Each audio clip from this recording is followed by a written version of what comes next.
My name is Terry, and I am Devontae's mother. He was born special. From day one, everyone took to him, starting with the nurses. It's his aura, It was before he even laughed. It was just him. I guess just amazing eyes. He's always had an amazing soul. I have never met a person that didn't, take to him. Devontae is my big brother. I know growing up around Haight-Ashbury, San Francisco, I wanted to be just like him.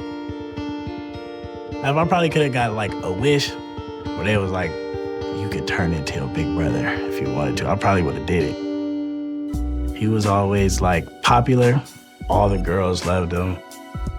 My brother is very musically inclined. He loved to freestyle, make music. He likes to sing, play the drums, and play the piano.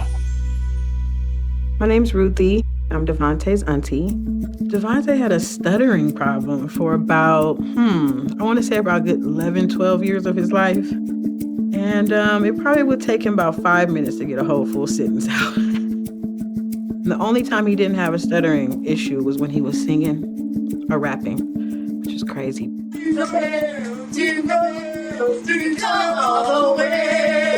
You can get him to entertain and perform anywhere on a drop of a dime. He sang in a choir and he helped with the kids in church. He's a leader. So family meant everything to Devontae. He never missed a baby shower, a birthday party, kids' birthday parties, kids' births, christening. He was there.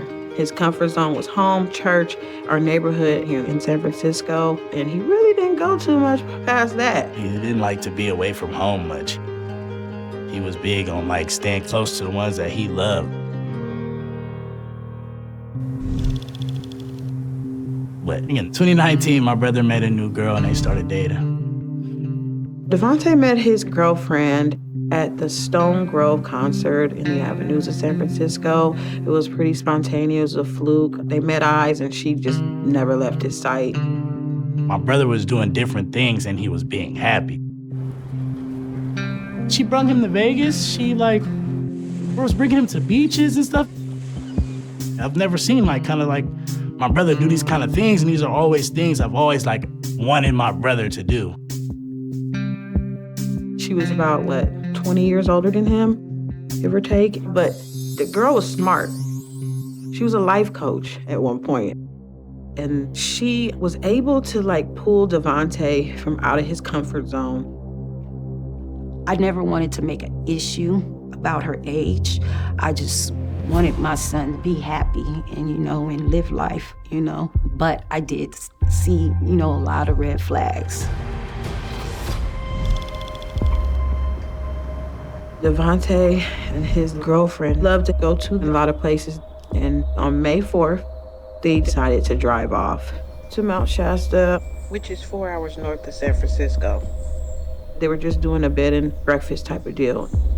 And his nephew's birthday party was going to be on May 5th. So he was planning to return home to San Francisco the next day for the birthday party. I called his girlfriend's phone knowing that my brother's phone was broken.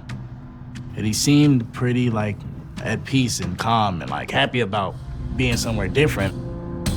It was the last time we spoke.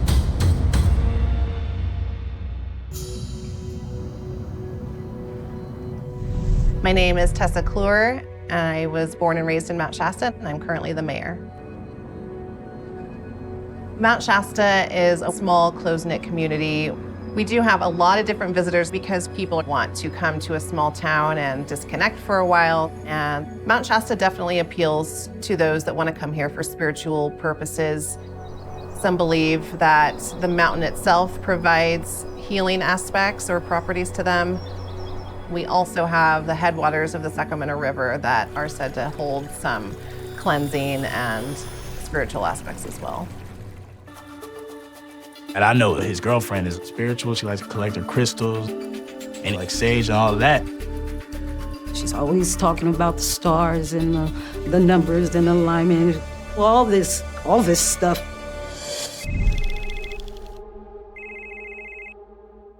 On May 5th, 2020, that night, my brother's girlfriend called me and told me, like, man, we got into an argument. He left and he hasn't came back. You know how Devontae is. I don't remember hearing like distraught or worry in her voice. And I think that played a big part in me kind of being like, okay, well, like, let's give it some time. Because I know if y'all arguing, he probably felt like he could just walk off and feel like it's cool. It didn't really sound like it was a pressed emergency when she reached out to me. I just remember initially thinking like, it wasn't real weird.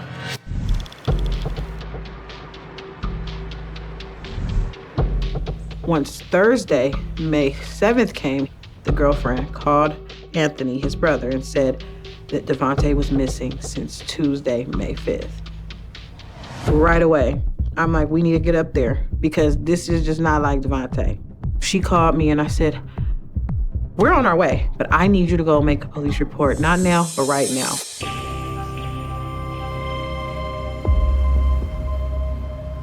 My name is Sergeant Pretty with the Mount Shasta Police Department. An official missing persons report was filed on May 7th at 9:16 a.m. by Devontae Morgan's girlfriend. Devontae Morgan's girlfriend initially told us that they checked into a local motel and got a rental car on the 4th of May.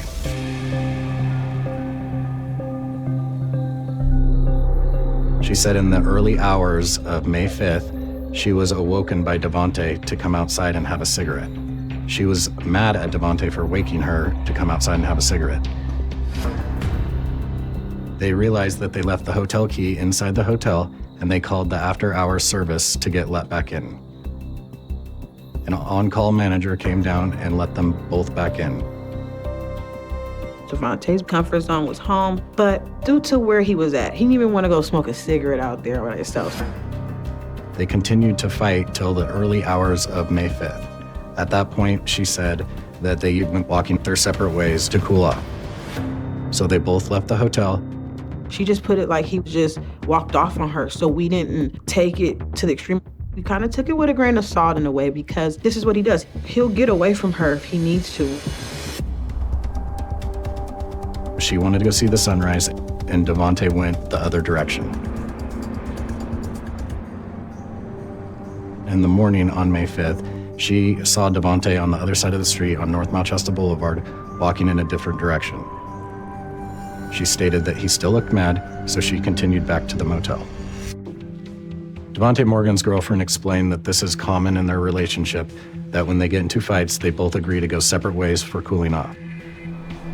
But now it's been over 24 hours and this is not normal.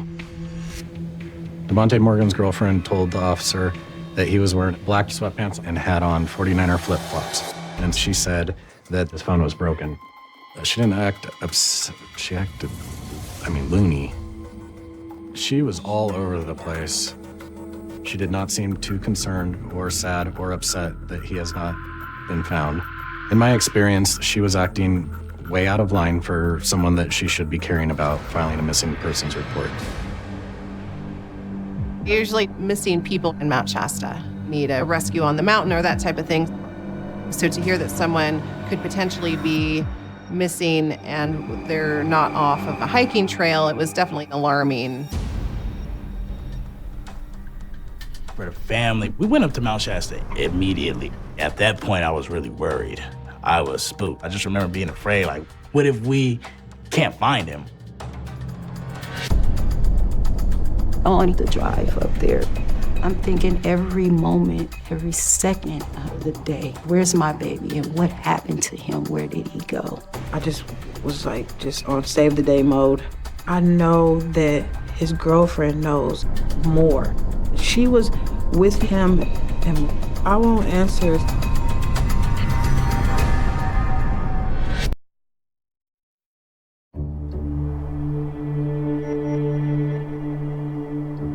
Before Devontae went missing, he was going through some things emotionally. He was in a very, very hurt space. In 2017, he was shot on our front porch. from a bullet that was meant for someone else.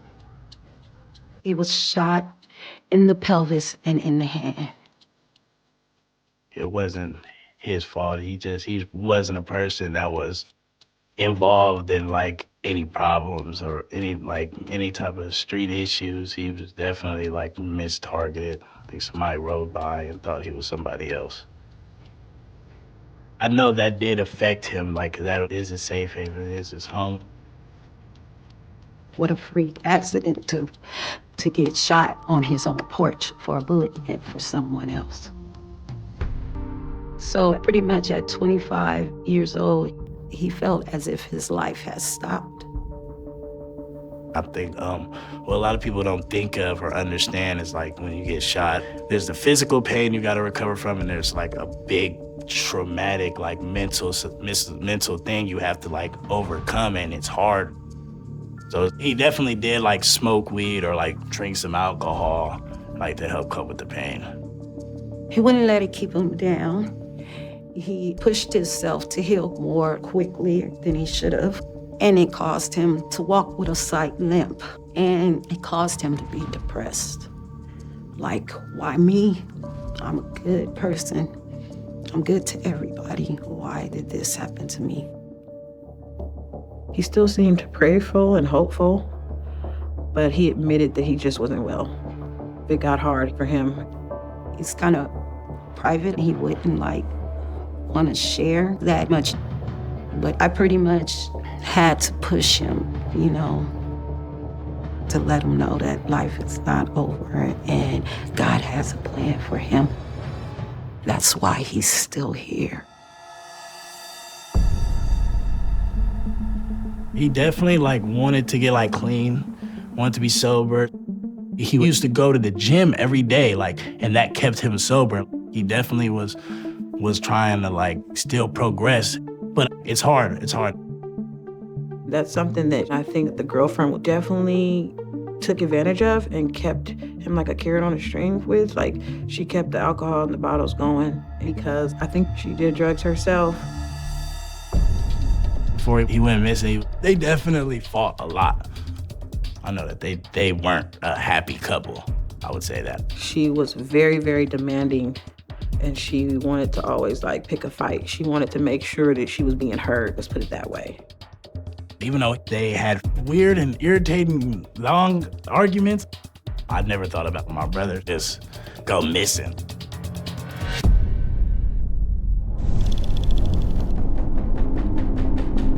We went up to Mount Shasta on a Thursday, May 7th, and my ride going up to Mount Shasta was so blurry. I need to get a conversation with the girlfriend. I need to talk to her right now. By the time we got up there, his girlfriend wasn't really help. She was speaking in riddles and stuff. It was weird. When I talked to her, she makes sure to give this narrative of him just walking off in the sunset with a pina colada versus explaining that this is just something he would never do. You could tell in her mind, it was spinning. It was spinning and it was constantly going and it was stuff and it was just different stuff and she was just blurting it out. She'd be like, oh, Devontae's here. I can feel him, he's here. Oh, I think it's crazy. But this don't make sense because if the trees started talking to the moon and the moon started talking to the star, she was doing stuff like that to the point that it had us oh my God. We couldn't even fully take her serious so much, but we were trying to because she was the only person that was there, but she felt like everything she had us doing was throwing us off. I'm why is she crazy? What happened? That was a big thing for me. I'm if something happened to my brother, did something happen to my brother? Because why is she loopy? Something was wrong. And thinking back now, something happened to him. Why in her presence? I believe that the girlfriend had something to do with Devontae going missing. Her narrative was almost derailing purposely to give this voluntary missing story. In my opinion, the police department didn't take it seriously by him being a 28-year-old. And to them, he probably got tired of her and walked away. Knowing my child, I tried to enforce them to do more feel like there's certain type of disappearances that get more recognition than someone like my nephew. I feel like because he's a Black African-American man, later in his age too, just like kind of just flows off people back. We thought maybe Devontae Morgan just went and got another hotel and didn't want to be around the girlfriend. But as soon as the family showed up, we could see just by speaking to them that they were extremely concerned, completely opposite of how Devontae's girlfriend was acting, and we knew it was serious. And it sounds like he was an extremely family-oriented guy, and he would not just voluntarily go missing without at least calling his brother. Devontae Morgan's girlfriend told us that his phone was broken, so a ping might not bring up an accurate location to search. So unfortunately, phone records were not helpful. The police didn't have any information for us, no leads. I was frustrated. So we made our first official flyers and gathered a search party. In the woods, it's not a good combination. We love you, Vontae. You know we love you. We out here. We gotta put out flyers and talk to everybody that we could, to the point where we'll be on the street, somebody be passing by in a car, walking up and going, "Excuse me, my brother's missing. Can I please just give you a flyer?" Meanwhile, the girlfriend keeps saying, on this day, Devontae's gonna show up, he's gonna manifest, he's gonna reappear and all this. So at this point, everybody's scared of her, like, what is she trying to do to us? I mean, what happened to my son? Then we got a report from a local resident that she had remembered a couple fighting outside of her house on May 5th, the day Devontae Morgan went missing. The resident is located just north of the Cold Creek Inn, and she heard them fighting at 9:30 in the morning. Devontae's girlfriend initially told us that they did not speak to each other that morning. This contradicts what the witness saw and heard with her timeline. We are now growing way more suspicious of the girlfriend, but we don't have any hard evidence against the girlfriend.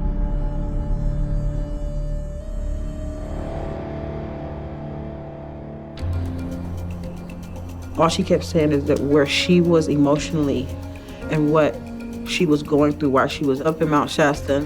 And I remember me stopping her and saying, I don't give a about you. I don't. I'm here for my nephew. She needed to go home, back to San Francisco. So he asked his girlfriend to leave. And we never really heard from her after that. Due to the strange circumstances with Devontae Morgan's girlfriend, we did change it to not voluntary missing, but to suspicious missing persons case. I believe she knows more than she's giving. We don't have anything to charge her with, hold her on. I was just like, I'm not gonna get any answers. And I'm like, at this point, I didn't trust nobody to find my brother but me.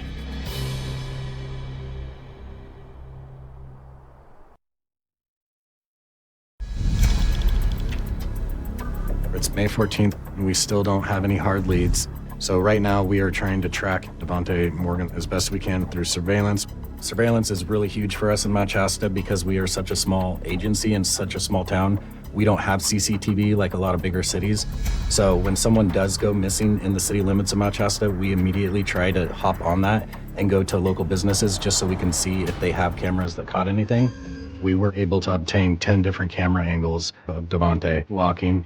It's the first time we locate Devontae Morgan on May 5th, the date he went missing. We have him walking in front of the police department, and you can see him crossing the street on North Mount Shasta Boulevard, now heading west on Lake Street. We catch him walking again west on Lake Street, where he continues walking. And then we'll see him cross Lake Street and go to the local Valero gas station. So then next we know he's at Valero. So we go to Valero and try to get their surveillance system. And this is where we get Devontae Morgan in this clip making a purchase. So after Devontae Morgan made the purchase, he headed back east on Lake Street, past the police department, and then headed back north the way he came on North Mount Shasta Boulevard.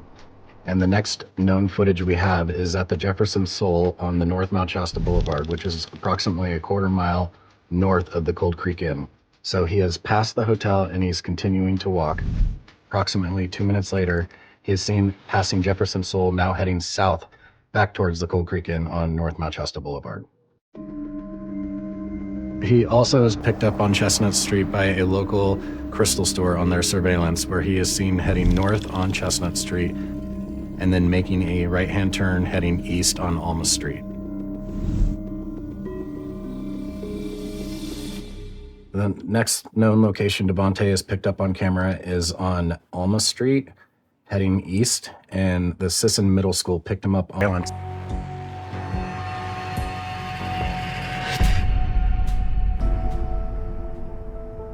Everywhere Devontae was picked up on security camera is a very normal, safe place to be walking. There is no suspicious activity. This is where all the mom and pop shops are. It's a very normal place to see someone walking every day, all day. After reviewing the pattern and the path that Devontae is seen walking, it doesn't seem out of the ordinary at all. It's all within a couple minute walking distance of the hotel that he's staying at. And it's a beautiful day and he's just casually out on a stroll. Did he seem distraught? Did he seem like he was all over the place? Did he seem like he was just walking, trying to get a breath of fresh air and he was gonna go back to the hotel? And we're like, oh my God, because this is just another key, piece to the puzzle. He looked normal. He just looked like he was going for a stroll, like enjoying the town. It seemed like he was chilling, finding his peace. So then we received a tip that between 9:30 and 10 a.m., a local mail delivery person stopped and saw Devontae in the area of Rockefeller and Alma. He looked a little disoriented and asked for instructions to a hotel over on Alma Street.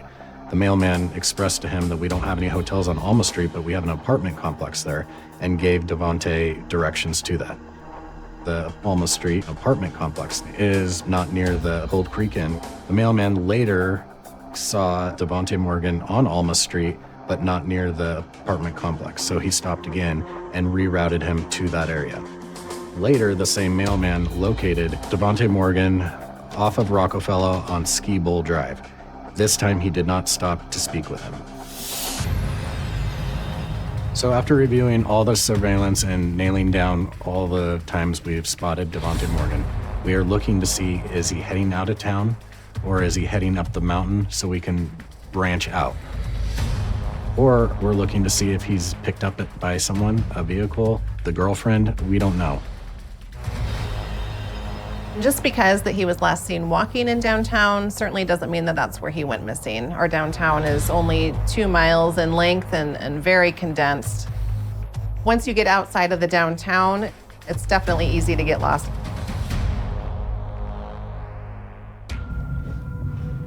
In Mount Shasta, we have never had a case like this, and so it was extremely new to us and hard to deal with because we don't have a detective unit. We have one officer at a time. We don't have search dogs. We don't have a lot of resources that, a bigger city would have. By this time in the investigation, we had followed up on every lead, and we realized that we needed outside support. In my experience, this missing persons case was unusual, and it continued to get more unusual. My name is Michael Burns. I was a former deputy with the Siskiyou County Sheriff's Office, and I ran the search and rescue program in Siskiyou County for about 7 years. We began a search and rescue for Mr. Morgan in the general area here. We set what we call a wheel, a hub. We did it at a half-mile radius from the parking lot right behind me at the library. We started off with canvassing the area with SAR volunteers, with vehicles, going door to door, handing out missing person flyers, asking anybody if they had seen Mr. Morgan walking or in the vicinity. That search area expanded into our wooded areas here. There's several wooded areas through in that hub that we expanded into. We used search dogs. At that point, we were using air scent and tracking dogs in the wooded areas within our search hub. They tell us the best time to start searching is that 24 to 48 hours after they gone missing, because after that, it's hard to like distinguish what has happened. By the time 48 hours came along, that's when we were reporting him missing. Honestly, I felt like those searches were just done because we complained long enough and got to get it done. Not like done because, oh yeah, we're about to find him. What's going on? Like, he's missing? Okay, well, we need to go here. We need to look here. We need to look there. But it wasn't that. We got one search that was just like so vague and just so like, we did that ourselves. We expanded our searches out by asking Southern Oregon Search and Rescue to assist in our area. And we expanded out a mile outside of the area he was last seen and searched all possible areas. We expanded them as far as we could naturally take care of and use the resources for. Siskiyou County is 4 million acres of wilderness, the complete size of Hawaii. Outside of that, you have millions and millions of acres of just woodland where it would be impossible and a waste of resource to continue searching without any leads. I do feel that we went above and beyond and still are to this day. In the search area that we searched, we did not locate anything pertaining to Mr. Morgan. So as of 1 month into this investigation, we had followed up on every lead. We'd had search and rescue. We had multiple outside agencies as far down as San Francisco asking for help, the FBI, and we just still did not have any viable leads, and we were hitting dead ends. We didn't have the biggest support from the police department, and we needed things to start rolling.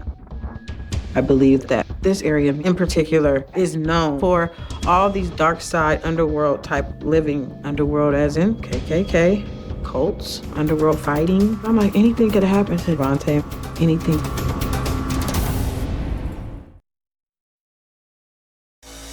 Devontae Morgan was last seen May 5th, 2020. If you have any information, please contact the Mount Shasta Police Department at 530-926-7540. By June 8th, it started to feel like everything got dried up in Mount Shasta. So it was very vital for us to just do stuff and put action into finding him. We had to do other things. We were trying to broadcast my brother every way we can. I wanted to like set Mount Shasta on fire. We went, knocked door to door. Whatever businesses were open, we put up flyers and, in the local establishments that were open and in every car and every pole in the city and the surrounding towns. And there is a hotline and there is the $25,000 reward. We would go to supermarkets and snatch the loudspeaker and we're going up to different parts of mountains, suspicious places that people really normally aren't going to. We went in, but the people who were around the Mount Shasta were not inviting, and they definitely didn't want us there. It's also definitely a predominantly white area. There's a very handful of black people that stay there. It wasn't ultimately comfortable. It's known that we found out being out there they had active KKK, and I heard the leader or somebody who runs the KKK drive through the town with a big Confederate flag on the side of the truck. And that was something we had to see every day. My interaction with everybody was peaceful, but Mount Shasta is, I hate to say it in this day and age, racist. That wasn't too helpful. We would spend the whole day putting up flyers. We would spend all the way hours, and we'll come out the next morning, they all be gone, except for a few. Even some stores were taking them down after we put them up in there. Why are people taking it down? Is it just because he's a black male that's missing up here? Or is it because there's somebody somewhere that doesn't want him to be seen and broadcast on a bigger level across town because something malicious might have happened? I remember we went up to a campsite and we began to show him flyers, oh, have you seen my brother? I took the flyer and was no, we ain't seen him.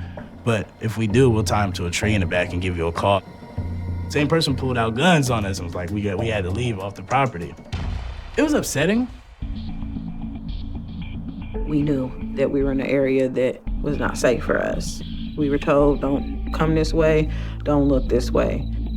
We got a bird, what was it, like a chicken foot thrown at us? A live chicken foot thrown at us while we were putting up fires. It's like the Twilight Zone up there, seriously. And when nightfall, it was just a different feel. Like, it seemed nice, but when that nightfall, you seen what it really, the skeletons of the town, the dark side of the town. We definitely made it clear that we were here for peace, but we definitely didn't back down either. No one was gonna drive us away. We made that clear. Hate crimes do have to be reported to the Department of Justice, and I know for a fact in the last 10 years that I've worked for the department, we have not reported one. We are Mount Shasta, and we are very equality-based and would love diversity. We are a community of a lot of different people. We were founded by Italian immigrants who came to work in the lumber mill. That's kind of how it started. And we are still a majority Italian-American community that has now grown. And our surrounding communities are largely diverse, more so than we are, but we would welcome diversity with open arms. We were walking on public property, and then you'll just get into private property and you don't know. So you'll be told and you'll be warned. And I think he was murdered by someone for that. But as I start learning of all what took place, I'm like, Lord knows what could have happened. I think he could have been targeted because he was an outsider and from the city. If they were targeting Black people out there, I don't know. I felt like maybe there was some foul play. We are not a racist community. We are a community of love and respect and open arms. And setting foot into this community, it would take 10 minutes to know that that's exactly who we are. What is going on up here? Like, something's going on up here and it's not making sense. And then I heard from an older dude, he was walking out of Burger King. And I was like, oh, excuse me, like, you think I could have a moment of your time? I want to talk to you about my brother. He's like, your brother? He's like, Devontae's your brother? I'm like, yeah, like, Devontae, like, that's my blood brother. And he told me, this is what I personally heard. He said, these guys drove him somewhere and then was like, try to rob him for his money. My brother's not going for it. So fought, and like, they ended up stabbing him and pushing him in the river.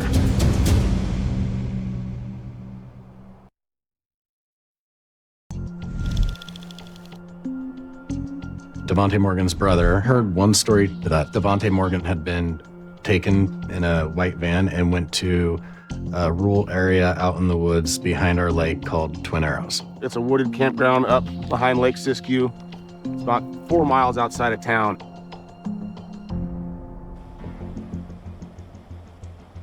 We did send an officer out there and were not able to locate anything, and several people were contacted confirming that Devontae Morgan had not been at that area.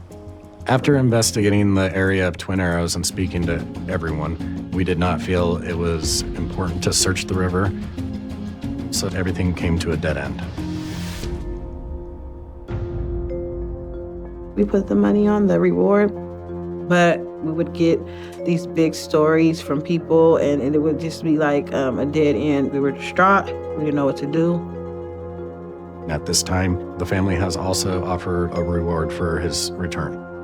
So having a reward with a missing person is great and does generate lots of good leads, but unfortunately, there are some leads that come in where people are just trying to take advantage of the reward money with no factual evidence. In February 2021, almost a year later, Devontae Morgan is still missing, and we still don't have any hard leads. Once you're entered into a database for missing persons, which is a nationwide database, anytime a body is located that matches the descriptors, they will then put a hit out that, hey, this is a possible match. So we now are looking for DNA from family relatives so we can enter that into the DNA database to help us generate new leads. So it took me a while to do it because I was scared, I was nervous, I didn't want to because I thought maybe they might have found him dead. But I did have my DNA taken here. On September 17, 2021, we got a possible match of a male matching the description of Devontae Morgan, who was unfortunately burned up in a fire. They were found in Jackson County, Oregon, which is approximately an hour and a half away from us. And so we took it as a very good lead. Unfortunately, because he was burned, we had to go into dental records and then DNA. It was at that point eliminated that it was not Devontae.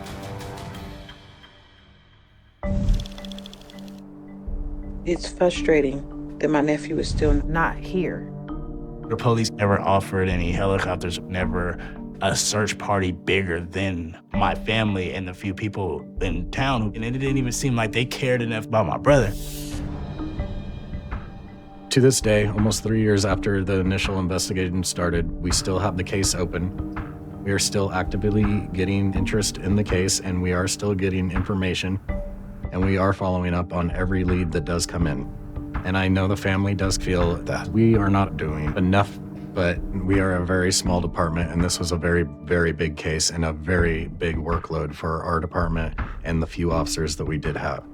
And I do believe throughout the community, my police department, Devontae's family, we all want the same thing. We want to find Devontae. In my 10 years in law enforcement with the Mount Shasta Police Department, this case does haunt me because this is not the type of community we live in. As a mayor and as more so just a community member of Mount Shasta, we would really love him to be found.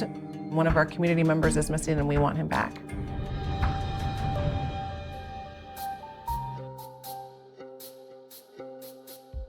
I don't think he's passed on because I don't feel that.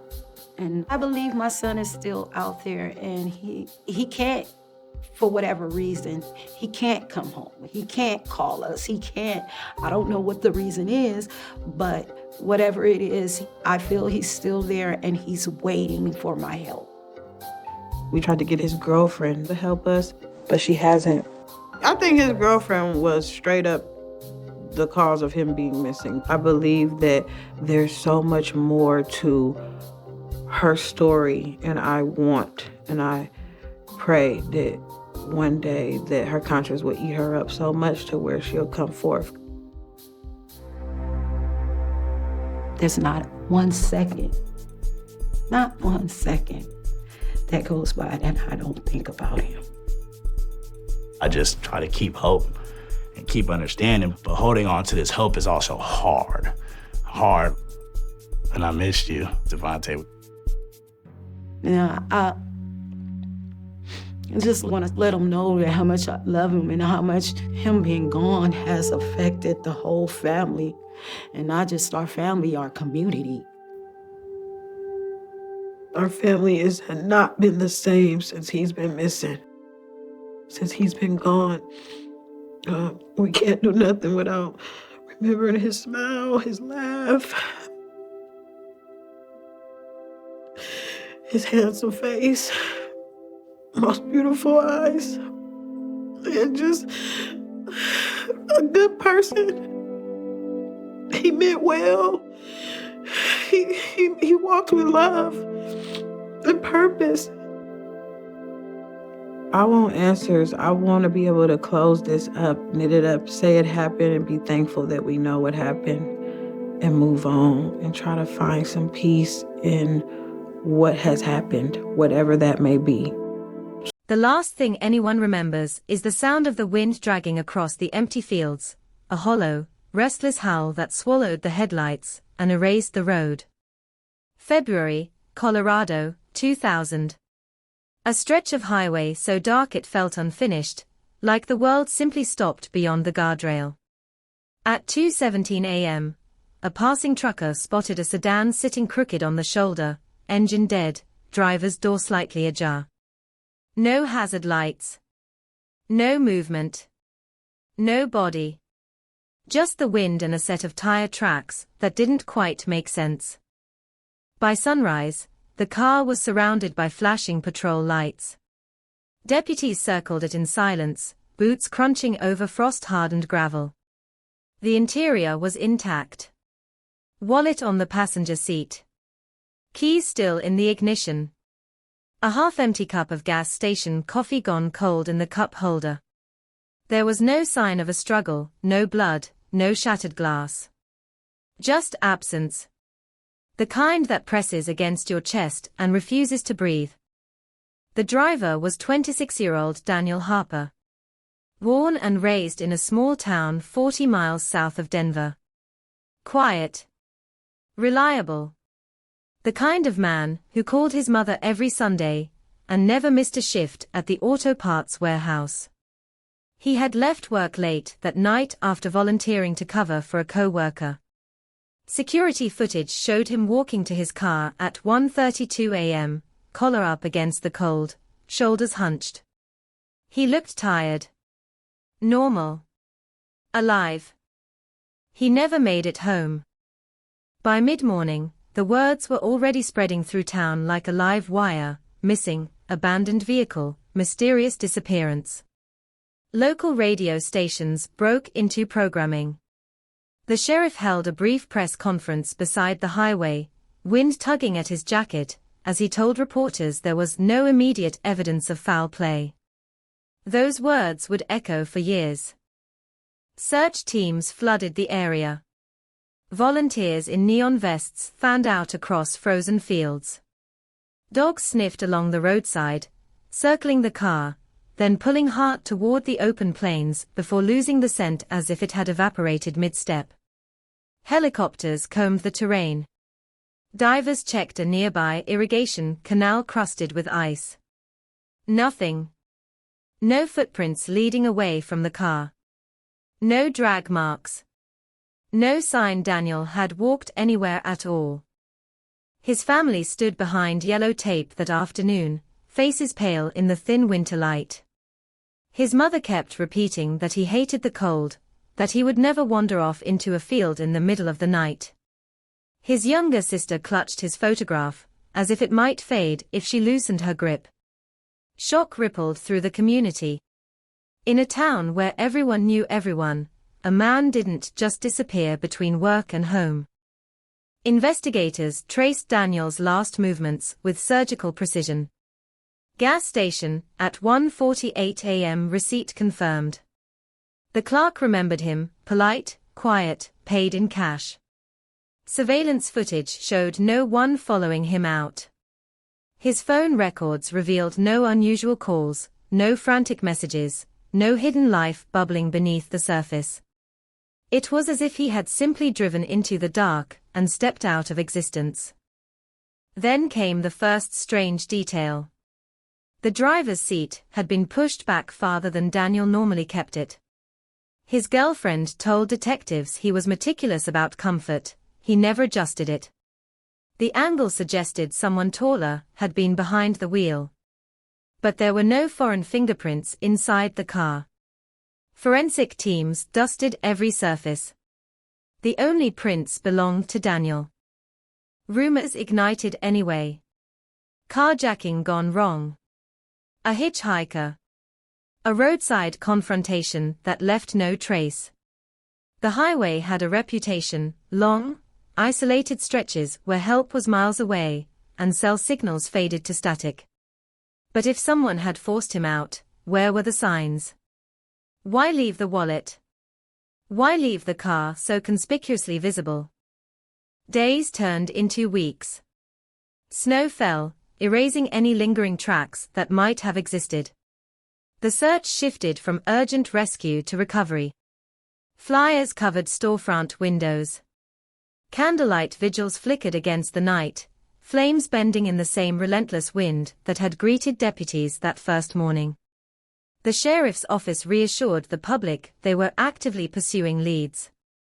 Behind closed doors, those leads were thinning. 1 month in, a rancher reported finding a single shoe half buried in mud near a barbed wire fence 3 miles from the highway. It matched the brand Daniel wore to work. Detectives sealed it in evidence bags, scouring the surrounding acres with renewed intensity. Dogs tracked the scent briefly, then circled back, confused. The terrain offered no answers, only vast emptiness and the low hum of distant traffic. The discovery shifted the tone. This was no longer a simple missing person. It felt darker. Colder. The phrase, possible foul play, crept into official statements. News vans returned. Headlines sharpened. Young man vanishes on lonely Colorado road. Community demands answers. Yet answers refused to materialize. Investigators dug into Daniel's background again, peeling back layers in search of hidden cracks. Financial records clean. No significant debts. No secret relationships. No criminal ties. Friends described him as steady, almost predictable. But detectives know predictability can be a mask. They interviewed co-workers, neighbors, former classmates. One colleague mentioned a minor argument earlier that week over a missed shipment. It sounded petty, forgettable. Still, detectives chased it. The co-worker had an alibi, verified by time-stamped receipts and multiple witnesses. Then, 6 months after the disappearance, a new twist surfaced. An anonymous caller contacted the sheriff's tip line late at night. The voice was distorted, mechanical, but calm. "You're looking in the wrong place," it said. "Check the river." The line went dead before it could be traced. Panic surged. Search teams pivoted to the South Platte River, dredging murky sections, scanning banks thick with reeds. Days of exhaustive searching yielded nothing but debris and frustration. Was it a cruel prank? A guilty conscience? Or someone testing how far law enforcement would go? The case file thickened. Maps layered with colored pins. Interview transcripts stacked high. Forensic reports highlighting the absence of evidence as if absence itself was suspicious. Detectives grew older in that room, staring at photographs of Daniel's smiling face pinned to the board, eyes that seemed to ask a question no one could answer. Years passed. The town changed. Businesses closed, reopened under new names. Children who had attended Daniel's vigil graduated high school. But his mother never moved. She kept the porch light on every night, a small beacon against the dark. Reporters occasionally revisited the story, labeling it a cold case, the words heavy with resignation. Behind the scenes, technology advanced. DNA databases expanded. Digital mapping tools sharpened. In 2008, the sheriff assigned a new detective to re-examine the file, a man known for stubborn persistence. He approached the case like a puzzle dumped onto the floor years ago, edges lost, pieces scattered. He focused on the car again, studying photos with fresh eyes. The seat adjustment bothered him. So did the angle of the vehicle on the shoulder. It wasn't parked, it was abandoned in haste. He reconstructed the scene using similar models, measuring distances, simulating exits. If Daniel had stepped out voluntarily, why leave the door ajar? Why not lock it? The detective theorized a second person inside the vehicle shortly before it stopped. He requested advanced testing on fibers collected from the back seat, microscopic threads once dismissed as contamination. A lab reanalysis revealed something subtle, but significant: synthetic fibers consistent with industrial carpeting, not found in Daniel's car or workplace. It was the first tangible anomaly in years. The discovery reignited the case. Investigators canvassed businesses along Daniel's route, focusing on warehouses, storage units, construction sites, any location with similar carpeting. Dozens of samples were collected and compared. None matched exactly. The fiber origin remained frustratingly broad, like chasing a shadow. Then another fragment surfaced. A retired truck driver came forward in 2012, after seeing a documentary about the case. He claimed that on the night Daniel vanished, he had noticed a dark pickup idling behind the abandoned sedan before dawn, lights off. He assumed it belonged to a responding officer and kept driving. He couldn't recall the license plate, only that it was an older model with a dented rear bumper.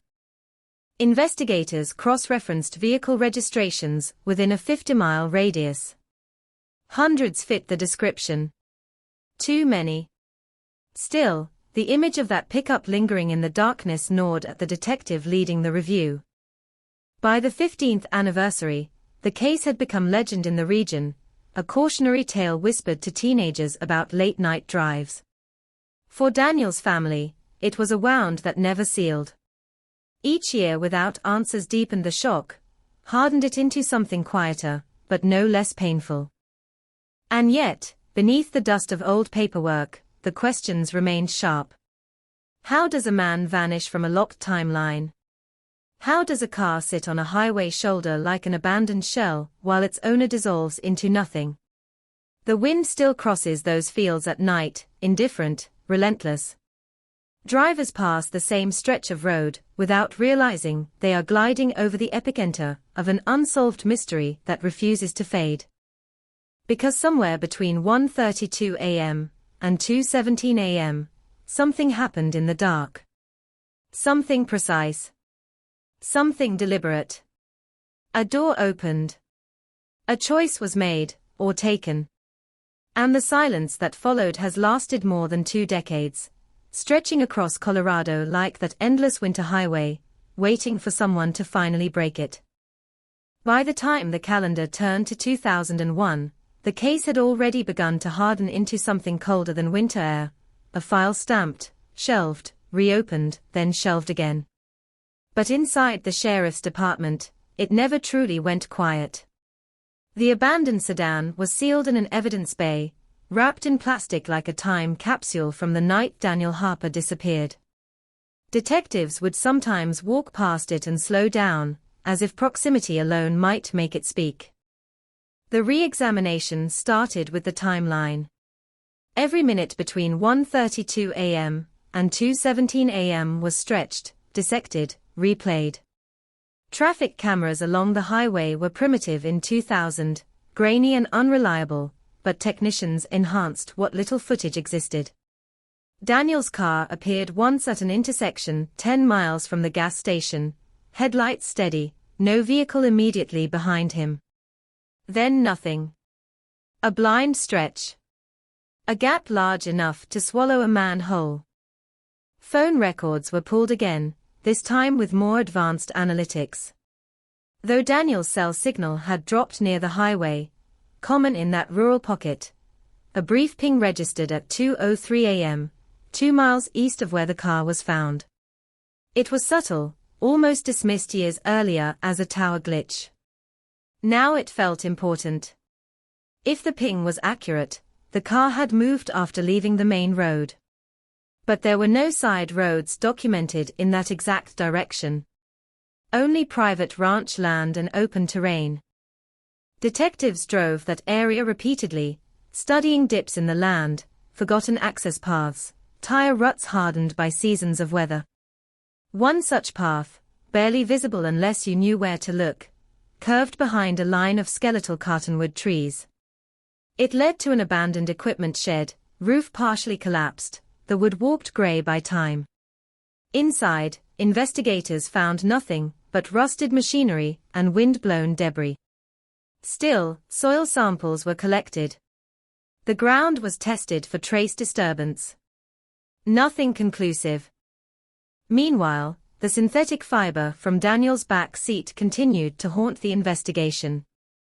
Forensic specialists narrowed its composition, polypropylene blend, industrial grade, used commonly in commercial carpeting installed in the late 1990s. Not rare. Not unique.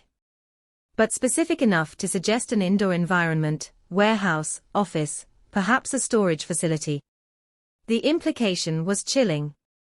If Daniel had been in contact with that material, he had likely been inside somewhere after leaving the highway.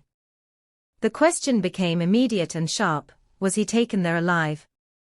Detectives turned their attention to known offenders in the region at the time, individuals with histories of abduction, assault, or violent crime. One name surfaced repeatedly in older reports: a man questioned years earlier in connection with another unsolved disappearance in a neighboring county. He owned a dark pickup truck in 2000. He also worked intermittently in construction, installing commercial flooring. The coincidence was impossible to ignore.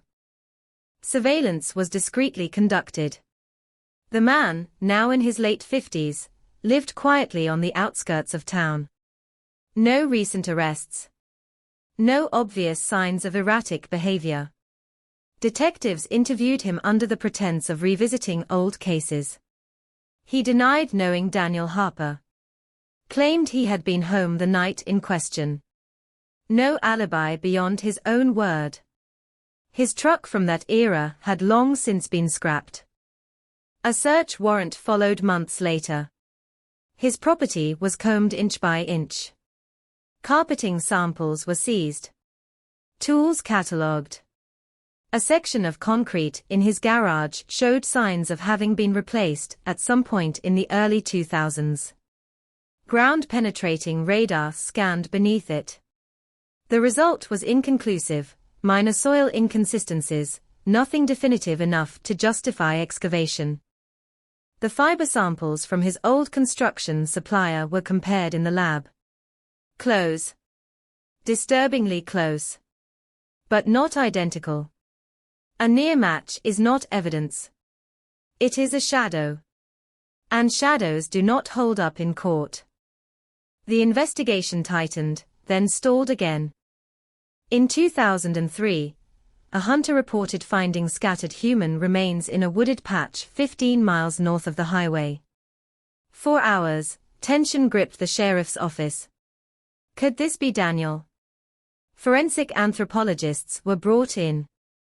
The remains were determined to belong to a different missing person, a decades-old case from the 1980s. Closure for one family.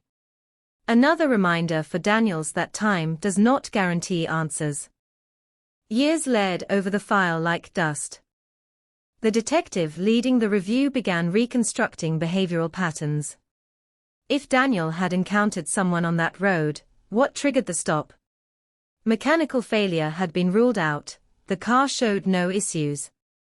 Fuel levels were normal. No flat tire. No engine trouble. That meant the stop was likely voluntary or forced. There were faint scuff marks near the driver's side door, discovered only after digital enhancement of early crime scene photos. Too subtle for the naked eye in 2000. They suggested abrupt movement, perhaps a struggle, perhaps someone bracing themselves against the gravel. But without footprints preserved, without DNA, it remained speculation. Then came a detail overlooked for nearly a decade, Daniel's watch. It had been returned to his family early in the investigation, recovered from the center console. A simple analog watch with a cracked face. At the time, the crack was assumed to be old damage. In 2009, a forensic examiner re-examined high-resolution images and noticed microfractures radiating from a single point, consistent with sudden impact, not gradual wear. If the watch cracked during a struggle, it meant there was physical force inside that vehicle. The family was notified. The emotional impact was immediate and devastating. Hope that Daniel had wandered off voluntarily, perhaps suffering from some unseen crisis, evaporated further. The case leaned harder toward abduction. Community interest reignited when a regional news station aired a special titled "Vanished on the Highway." Interviews with Daniel's mother and sister pierced through the years of silence. Tips flooded in again. Most were vague. Some were malicious. One, however, stood out. A former employee of a now-defunct storage facility claimed that in early 2000, a tenant had rented a large unit for a short period, paid in cash, and abruptly abandoned it weeks later. The unit had been lined with cheap industrial carpet squares. The tenant drove a dark pickup. Records were sparse, the facility had changed ownership twice. But a name surfaced from archived paperwork, partially legible, smudged by time. Detectives cross-referenced it. The surname matched a distant relative of the construction worker previously investigated. The storage facility site was excavated in 2011 after obtaining a court order.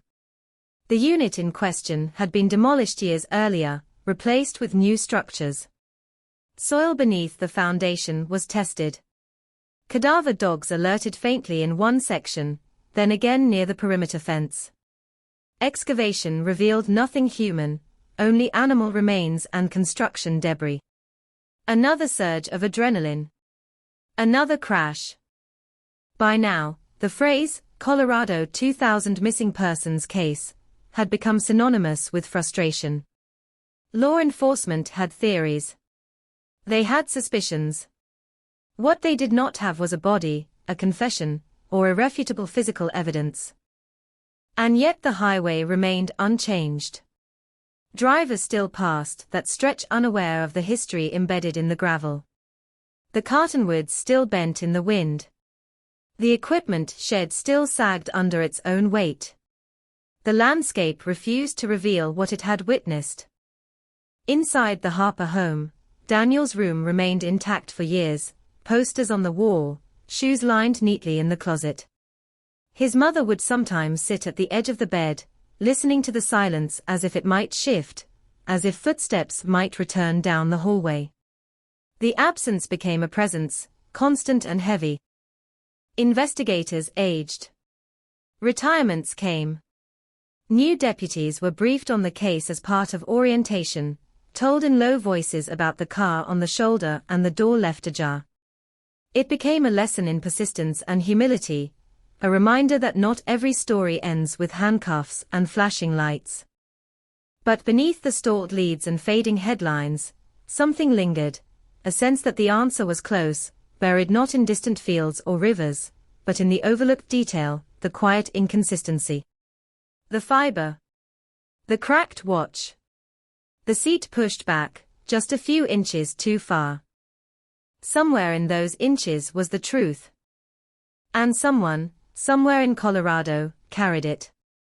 By 2013, the file had outlived 3 sheriffs, 2 district attorneys, and nearly every original investigator, who had stood on that frozen highway the morning Daniel Harper vanished. The case was no longer just a missing persons report. It was a stain on the county's record. A question mark that refused to fade. The new sheriff, elected on a platform of transparency and cold case reform, ordered a full digital reconstruction. Every document was scanned. Every photograph enhanced. Every piece of physical evidence retested with updated forensic methods. The abandoned sedan, still sealed, still silent, was rolled back into the lab under bright halogen lights. Forensic technicians dismantled it panel by panel.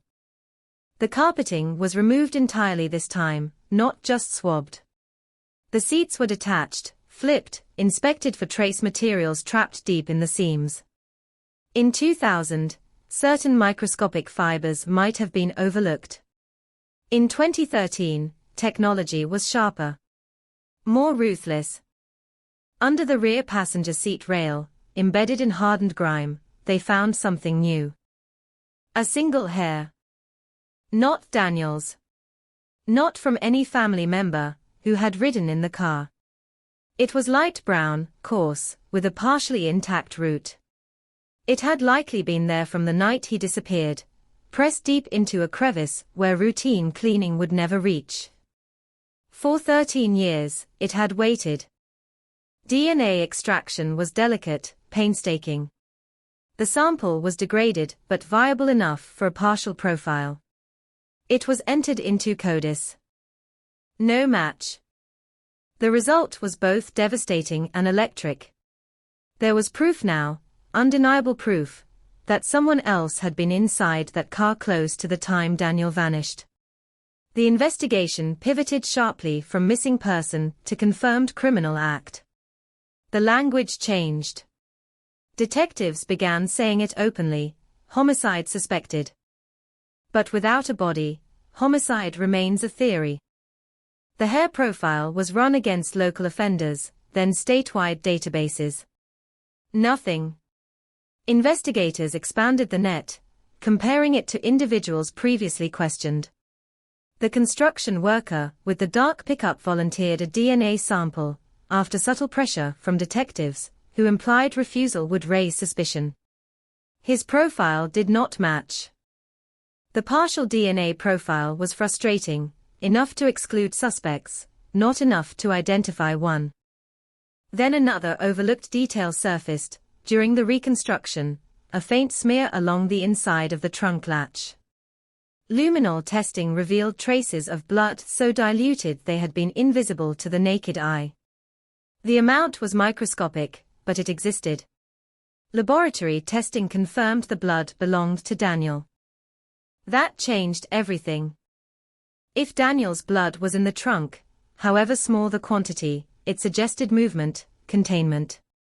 It suggested that after whatever happened inside the cabin, he had been placed in the trunk. The abandoned car on the highway was no longer a scene of disappearance. It was a staging ground. The theory solidified quickly. Daniel was intercepted, overpowered, placed in the trunk, driven elsewhere.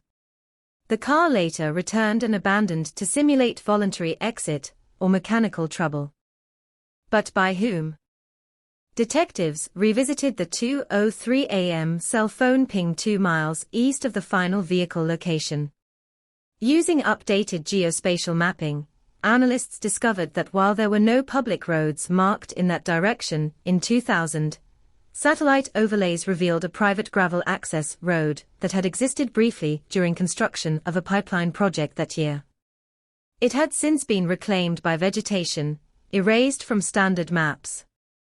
The access road led to a remote service clearing near an unfinished utility site active in early 2000, and then abruptly shut down due to funding cuts. Investigators traveled there with cadaver dogs. The clearing was overgrown, silent except for wind threading through brush. Dogs searched methodically, circling patches of disturbed earth hardened by time.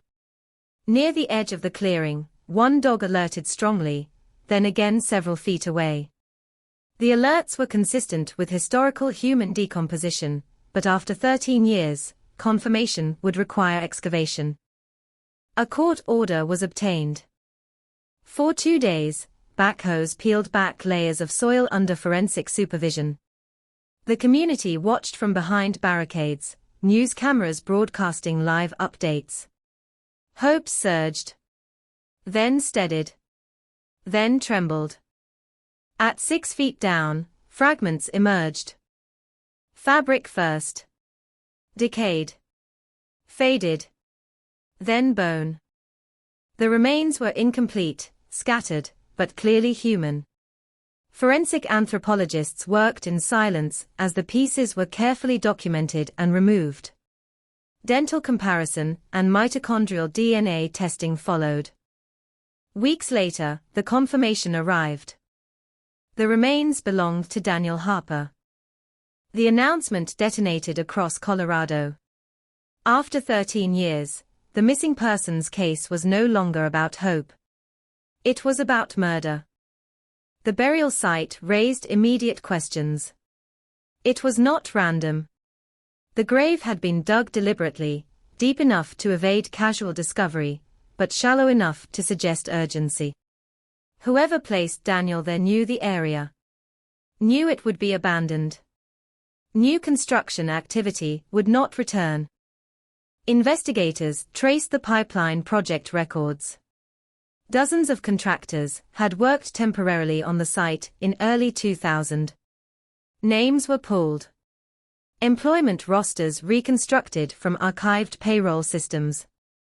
One name drew attention: a subcontracted equipment operator, who had previous charges for assault, and who had been known to drive a dark pickup truck at the time. He had also lived less than 5 miles from where Daniel's car was found. When detectives attempted to locate him in 2013, they discovered he had moved out of state in 2004. To Wyoming. Then to Idaho. Paper trails showed unstable employment, minor arrests, nothing major. No violent convictions. A warrant was secured for a DNA sample. When confronted, the man denied any knowledge of Daniel Harper. Claimed he had never heard the name. He admitted working briefly on the pipeline site, but insisted he left weeks before February 2000. Records contradicted him. Payroll logs showed he was active that month. His DNA sample was sent to the lab. Investigators waited. The result came back inconclusive. The partial hair DNA profile from the car was too limited for a definitive match. There were shared markers, enough to keep suspicion alive, but not enough to charge. Statistically possible.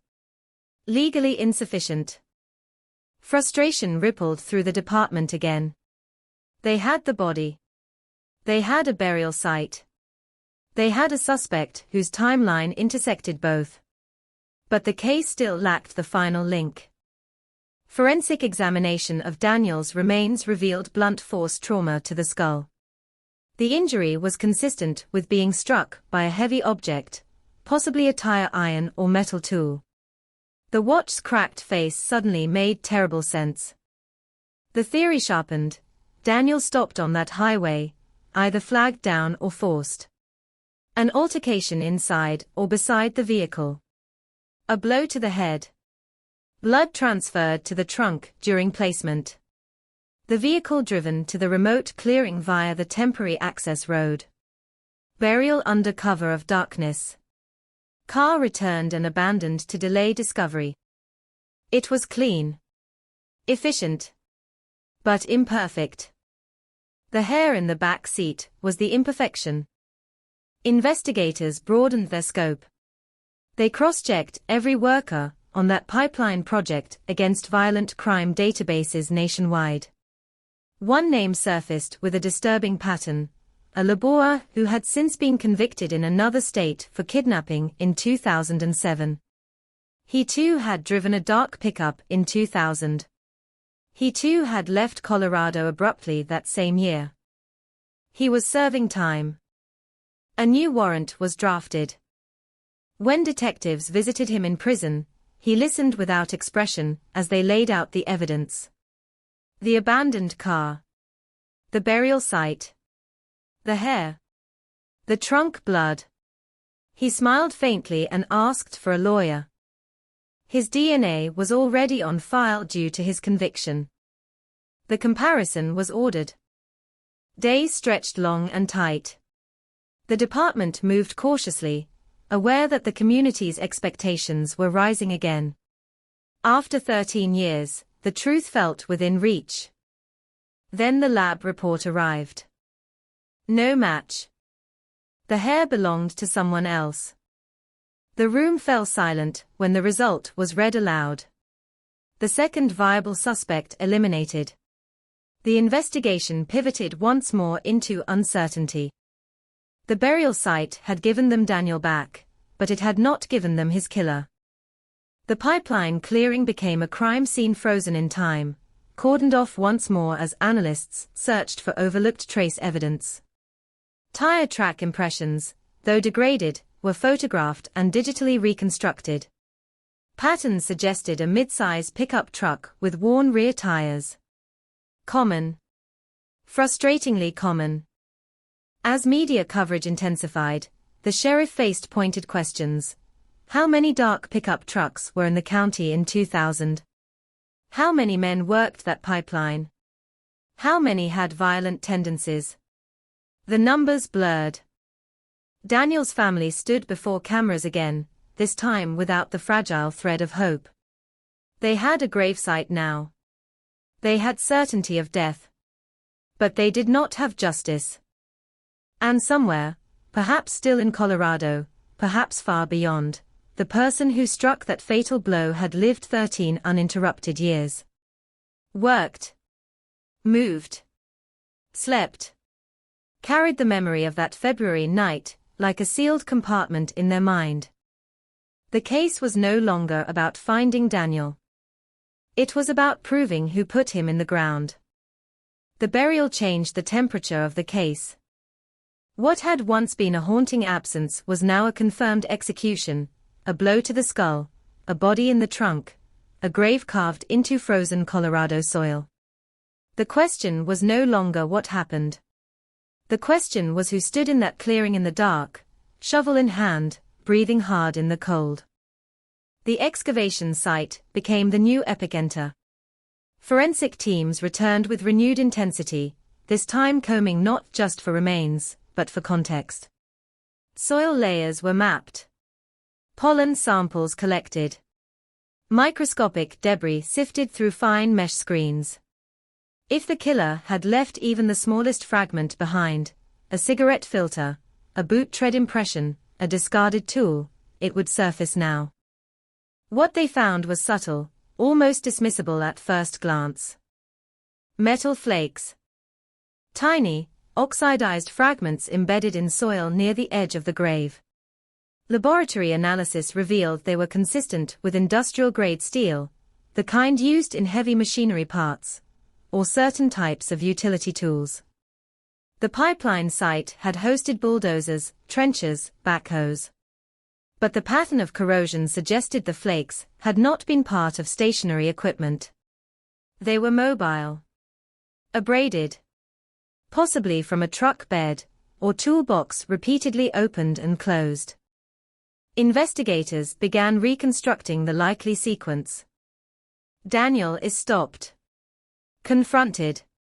Struck. Loaded into the trunk. The killer drives east along the unlit access road. The truck, because it almost certainly was a truck now, pulls into the clearing. The body is removed. A tool is retrieved from the truck bed. The grave is dug quickly, under pressure. Metal scrapes against metal. Flakes fall unnoticed into the soil. It was a picture forming in negative space. Attention returned to vehicles. Registration archives from 1999 and 2000 were pulled, not just within the county, but across neighboring jurisdictions. The list of mid-size pickups ballooned into the thousands. Detectives narrowed it by filtering for owners who lived within a 15-mile radius of both the highway and the pipeline site in early 2000. The number dropped. Still large. Still overwhelming. Then they added another filter. Individuals with documented violent incidents prior to 2000. The list shrank further. One name rose again, but this time from a different angle. Not the construction worker. Not the convicted kidnapper. A third man. He had not been heavily scrutinized before because his record was thin. A bar fight, in 1997. A restraining order filed by an ex-girlfriend in 1998, later withdrawn. He worked sporadically in equipment transport. And in February 2000, he had been contracted briefly to deliver machinery to that exact pipeline site. He owned a dark blue 1994 Ford Ranger. The truck had been sold in late 2000 to a buyer in another county. The paper trail after that was murky. Salvage records suggested it was eventually dismantled. Detectives located the original buyer, now elderly, who recalled purchasing the truck cheap, because the bed was scratched to hell and the latch didn't close right. He had kept it for 2 years before selling it to a scrapyard. The scrapyard records were incomplete, but they confirmed the VIN. The truck was gone. Investigators brought the third man in for questioning. He was older now, heavier, hair thinning. He sat across from detectives with arms folded, jaw tight, but composed. He admitted delivering equipment to the pipeline clearing in early 2000. Yes, he knew the access road. Yes, he had driven that stretch of highway dozens of times. Did he know Daniel Harper? No. Had he ever spoken to him? No. When asked where he was the night of February 12, 2000, he hesitated, just briefly. He claimed he was home. Alone. No alibi. His DNA sample was requested. He refused. A warrant was pursued based on probable cause, the proximity, the truck, the burial site connection. A judge approved limited collection, through discarded material. Detectives followed him for days. They retrieved a coffee cup from a trash bin outside a diner he frequented. The lab extracted DNA. The comparison to the partial hair profile from Daniel's car began. The weight felt heavier this time. In the meantime, investigators dug deeper into his past. The ex-girlfriend, who had once filed a restraining order, was located. She described him as volatile when drinking, possessive, prone to sudden anger. She recalled an incident where he had punched the dashboard of his truck so hard it cracked the plastic casing. She also mentioned something else, that in early 2000, he had come home one night agitated, hands scraped, claiming he had helped a stranded guy who didn't want help. The phrase lodged itself in the detective's mind. Helped a stranded guy who didn't want help. Was Daniel flagged down? Did he pull over thinking he was assisting someone? Or was he forced to stop under threat? The lab results arrived 3 weeks later. The DNA from the coffee cup was compared against the partial hair profile. It was not a definitive match. But it was not an exclusion either. The markers aligned in a way statisticians described as consistent but incomplete. The degraded hair sample simply did not contain enough data points for certainty. It was the closest correlation investigators had seen, closer than the construction worker, closer than the imprisoned kidnapper, but still not courtroom solid. Frustration simmered. Then, a new forensic avenue opened. In 2014, advancements in touch DNA analysis had become more refined. Detectives authorized re-examination of the trunk interior where Daniel's blood had been found. Swabs were taken from beneath the trunk carpeting and along the latch mechanism. A mixed DNA profile was recovered. Daniel's blood was present, and beneath it, faint but detectable, a second contributor. The sample was weak, fragmented, but usable for comparison. When tested against the third suspect's DNA, the probability of match increased significantly. Not perfect, but now compelling. Detectives returned to him with the new findings. This time, his composure cracked slightly. He denied ever opening Daniel's trunk. Denied ever being near his car. When confronted with the burial site proximity and pipeline connection, he deflected, said dozens of workers had access. When pressed about his truck's damaged bed and faulty latch, he shrugged. Old truck. Things break. The interrogation lasted hours. He never confessed. But cracks appeared in the timeline he provided. A former co-worker recalled him arriving late to a delivery shift in mid-February 2000, claiming he had been out driving half the night. Another acquaintance remembered him abruptly selling the Ford Ranger months later at a loss. Detectives built the case carefully, layer by layer. The district attorney reviewed the evidence: burial site linkage, vehicle proximity, behavioral history, partial DNA alignment from both the hair and trunk swabs, inconsistent statements, witness recollections. Circumstantial. Strong. But circumstantial. Without a full DNA match, or direct eyewitness testimony, filing charges carried risk. An acquittal would close the door permanently under double jeopardy. The decision loomed. Meanwhile, Daniel Harper's family visited his grave for the first time. A simple headstone now marked the spot where his remains were reinterred. His mother stood there in silence, fingers tracing the engraved dates, 1974 to 2000. 26 years compressed into stone. She asked the sheriff one question during a private meeting. "Do you know who did it?" The sheriff paused.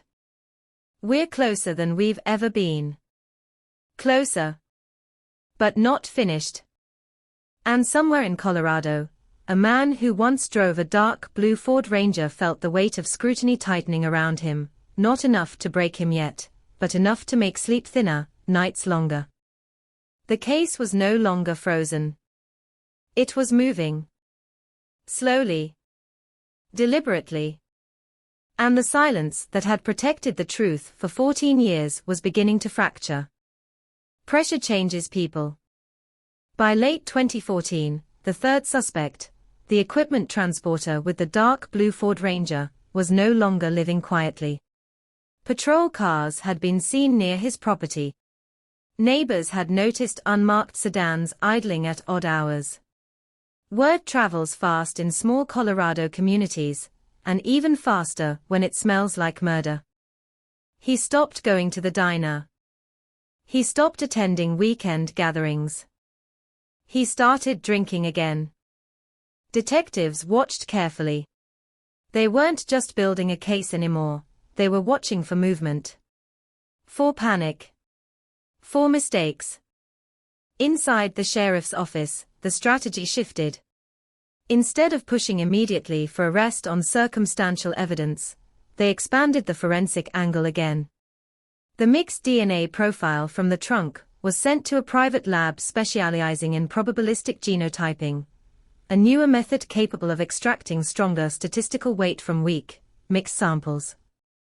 The result was more definitive than anyone expected. The likelihood ratio linking the second DNA contributor in the trunk to the third suspect was now in the millions. Not billions. Not absolute. But strong enough to change the tone of the conversation in the district attorney's office. Still, there was the hair from the back seat, degraded, partial, frustratingly incomplete. Analysts revisited it with new software designed to reconstruct damaged sequences. This time, the reanalysis found additional markers that had previously been unreadable. When compared again to the suspect's profile, the statistical probability tightened. The hair was consistent with him. The trunk DNA was consistent with him. He had worked at the burial site. He had driven a truck matching witness description. He had no alibi. He had changed his story multiple times. The walls were closing in. But detectives needed one more piece, something human. Something undeniable. They returned to the ex-girlfriend. This time, they approached gently, explaining the new forensic results. They told her they believed Daniel Harper had been killed and buried. They told her they believed the suspect was responsible. She listened in silence, eyes fixed on the table. Then she spoke. There had been something she never mentioned before. A few weeks after February 2000, she said, he had burned something in a metal barrel behind his house. Late at night. She remembered the smell, not just wood, but fabric. Synthetic. Plastic melting. When she asked what he was burning, he told her it was old carpet scraps from work. Carpet. Detectives located the property records. The house had since been sold twice. The backyard renovated. But they obtained permission from the current owners to examine the soil where the burn barrel once stood. Ground samples were collected. In the lab, technicians isolated microscopic remnants of melted polypropylene fibers embedded in the soil, chemically similar to the industrial carpet composition identified from the fiber in Daniel's back seat. It was not a direct match. But it was the same class of material. Investigators began to reconstruct a new possibility. Daniel is struck, placed in the trunk. The suspect drives him to the clearing, buries him. But before returning the car to the highway, Daniel is removed from the trunk. The trunk interior picks up transfer DNA from the suspect. During the struggle, fibers from the suspect's truck bed carpeting, or from a carpet remnant stored there, transfer to Daniel's back seat. After the burial, the suspect burns the carpet material to destroy trace evidence, It was a theory, but now it had weight.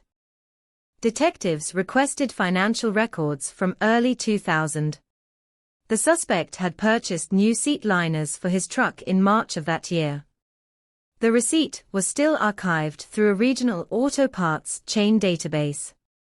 He claimed at the time it was routine maintenance. The timing was sharp. Too sharp. In early 2015, the district attorney convened a grand jury. Witnesses testified in secrecy. Forensic analysts presented charts, probability models, fiber comparisons. Detectives described the burial site, the access road, the timeline gaps. The ex-girlfriend recounted the burn barrel.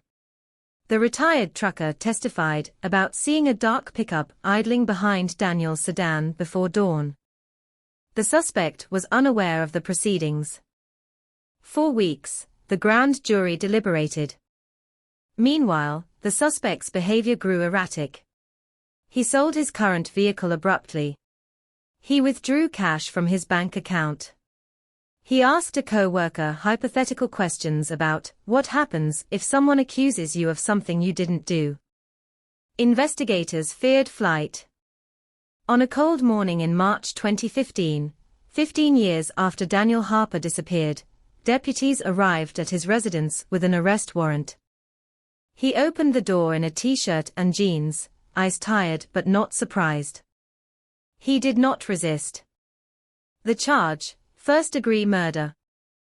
The announcement shook the community harder than the original disappearance. Headlines exploded across Colorado. After a decade and a half, the missing persons case was no longer a mystery in the dark. It had a name attached. Daniel Harper's mother wept when she heard.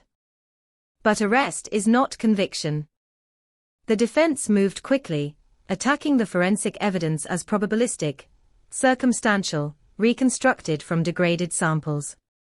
They argued that the partial DNA could not conclusively place their client inside the trunk at the time of death. They suggested contamination. They pointed to the many workers who had access to the pipeline site. They highlighted the absence of eyewitnesses to the actual killing. The prosecution prepared meticulously. They emphasized the convergence of factors, not one piece alone, but the accumulation, burial proximity, truck description, behavioral history, carpet fiber class consistency, burn barrel residue, seat liner purchase, inconsistent statements, trunk DNA probability in the millions. The trial date was set for early 2016. As pre-trial hearings unfolded, new evidence emerged almost by accident. A retired mechanic, watching the news coverage, contacted investigators. He claimed that in mid-2000, the suspect had brought in a Ford Ranger for repair. The complaint: trunk latch issue, though Rangers do not have trunks. What the mechanic meant was the tailgate latch. He remembered it clearly because the latch had been bent inward, as if forced from the inside. From the inside. The detail electrified the prosecution team. If Daniel had been alive in the truck bed at some point, if he had struggled, pushed against the tailgate, that could explain the damage. The mechanic provided old service logs. The VIN matched. The tailgate latch had indeed been replaced in April 2000. The defense countered that tailgate latches fail frequently. That inward bending could result from overloading cargo. But the timing again aligned too closely. Piece by piece, the narrative solidified. February 12, 2000. Daniel drives home late. He is flagged down or forced to stop. An altercation. A fatal blow. His body placed in his own trunk temporarily. Then transferred to the suspect's truck bed for transport to the burial site. During transfer, contact DNA deposits in the trunk.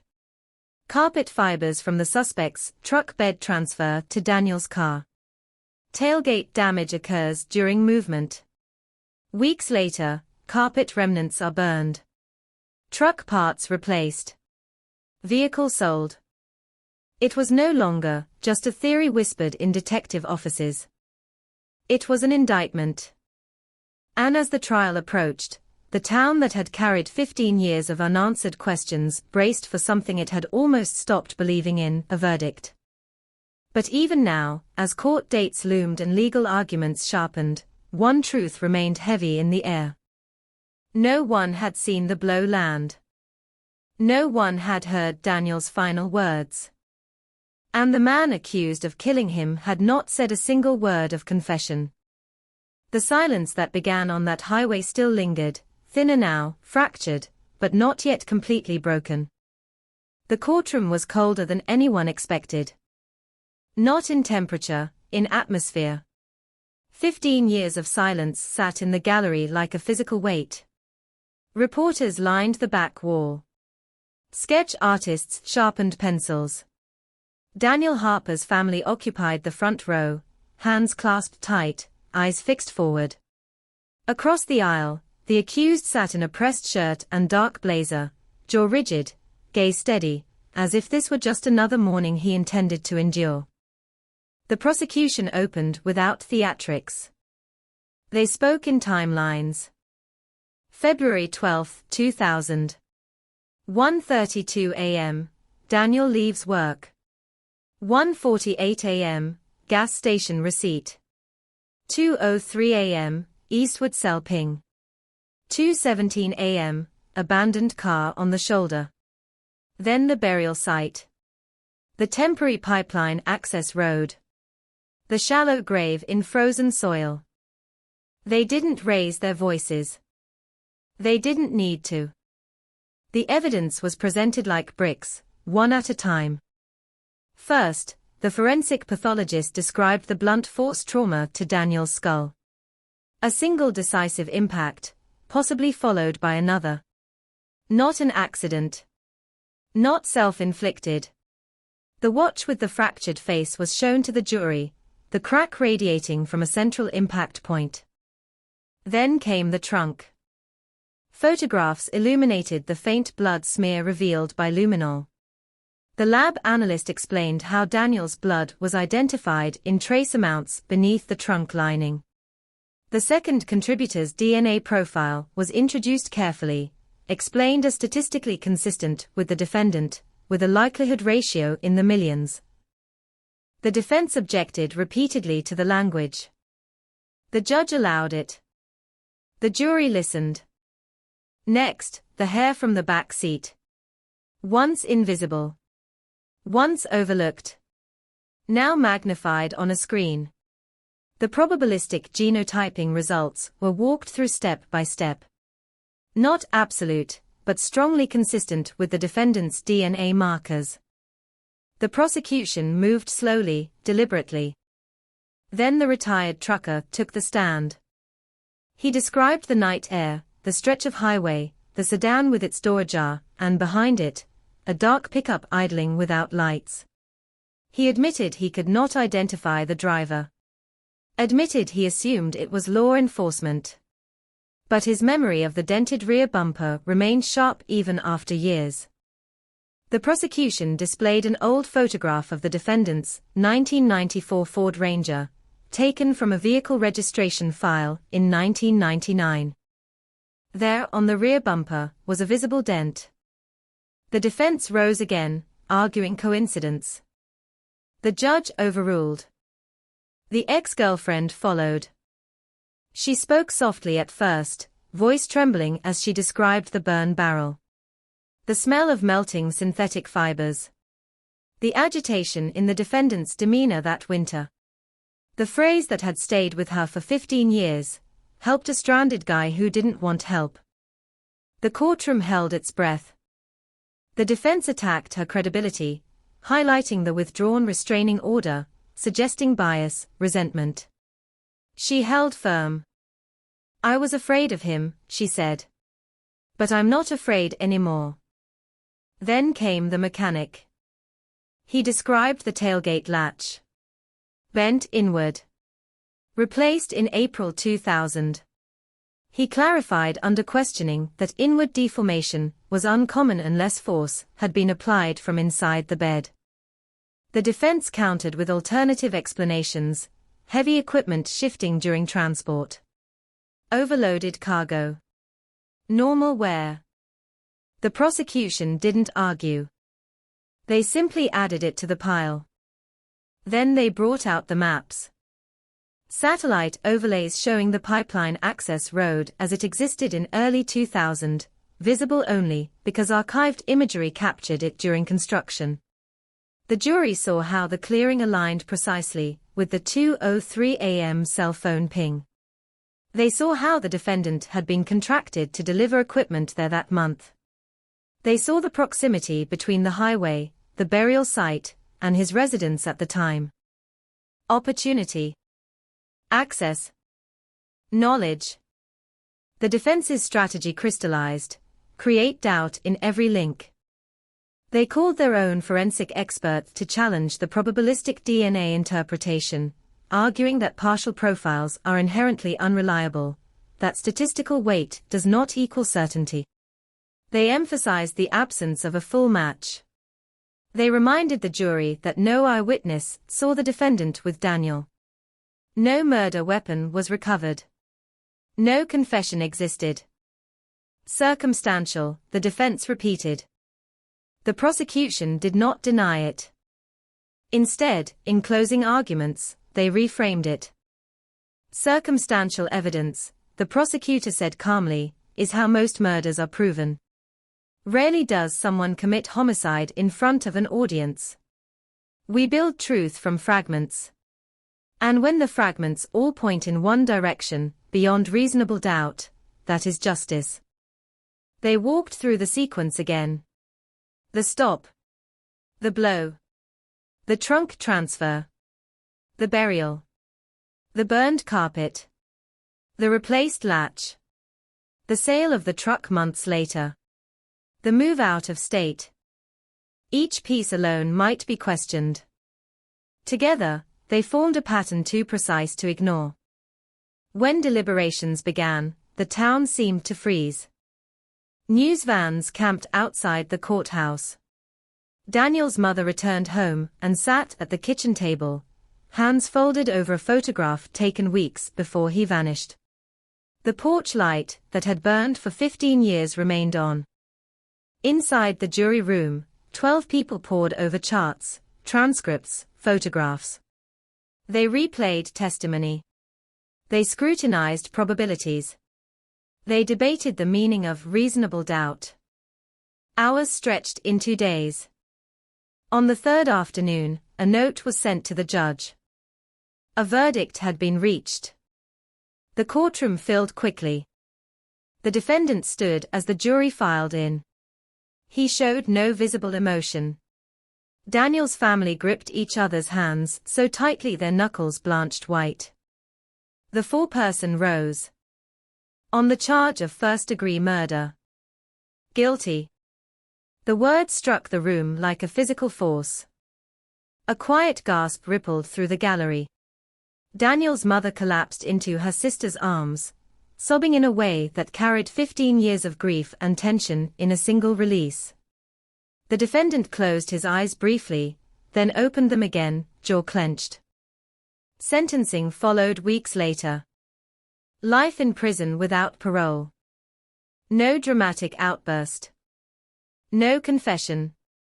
He maintained his innocence even as the sentence was read.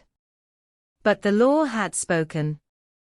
For the community, the headline that once read, Colorado 2000 missing persons case, shifted permanently to something else, solved.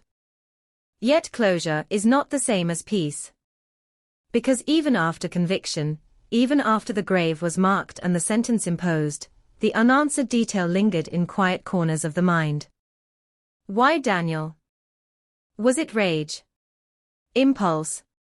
A confrontation that spiraled in seconds? Or something darker, something premeditated, waiting on a lonely highway for the right set of headlights to approach? The defendant never explained. And perhaps he never will. The highway still stretches through Colorado fields, wind scraping across asphalt under the same vast sky. Drivers still pass that shoulder without knowing what happened there at 2:17 a.m. on a freezing February night. But the silence is different now. It is no longer the silence of mystery. It is the silence of a truth dragged, piece by fragile piece, out of the dark, imperfect, circumstantial, hard-won. Daniel Harper came home in a coffin. Justice arrived 15 years late. And somewhere in the stillness of that clearing, beneath layers of soil now undisturbed, the earth holds the final moments of a life interrupted, a reminder that even the smallest fragment, a single hair hidden beneath a seat, can one day speak loud enough to break a decade of silence. Conviction did not end the story. It changed its shape. In the weeks after the guilty verdict, the courtroom lights dimmed, the news vans rolled away, and the county tried to exhale. The headline, Colorado, 2,000 missing persons case closed, echoed across television screens and front pages. Closed. Solved. Justice served. The words sounded final. But inside the Harper home, the air still felt heavy. Daniel's mother visited the cemetery every Sunday. She would stand before the headstone and trace the letters of his name as if confirming they were real. Closure, people told her, would come with time. But closure is not a switch. It is a negotiation with memory. And memory does not care about verdicts. Meanwhile, behind concrete walls and steel bars, the convicted man adjusted to prison life.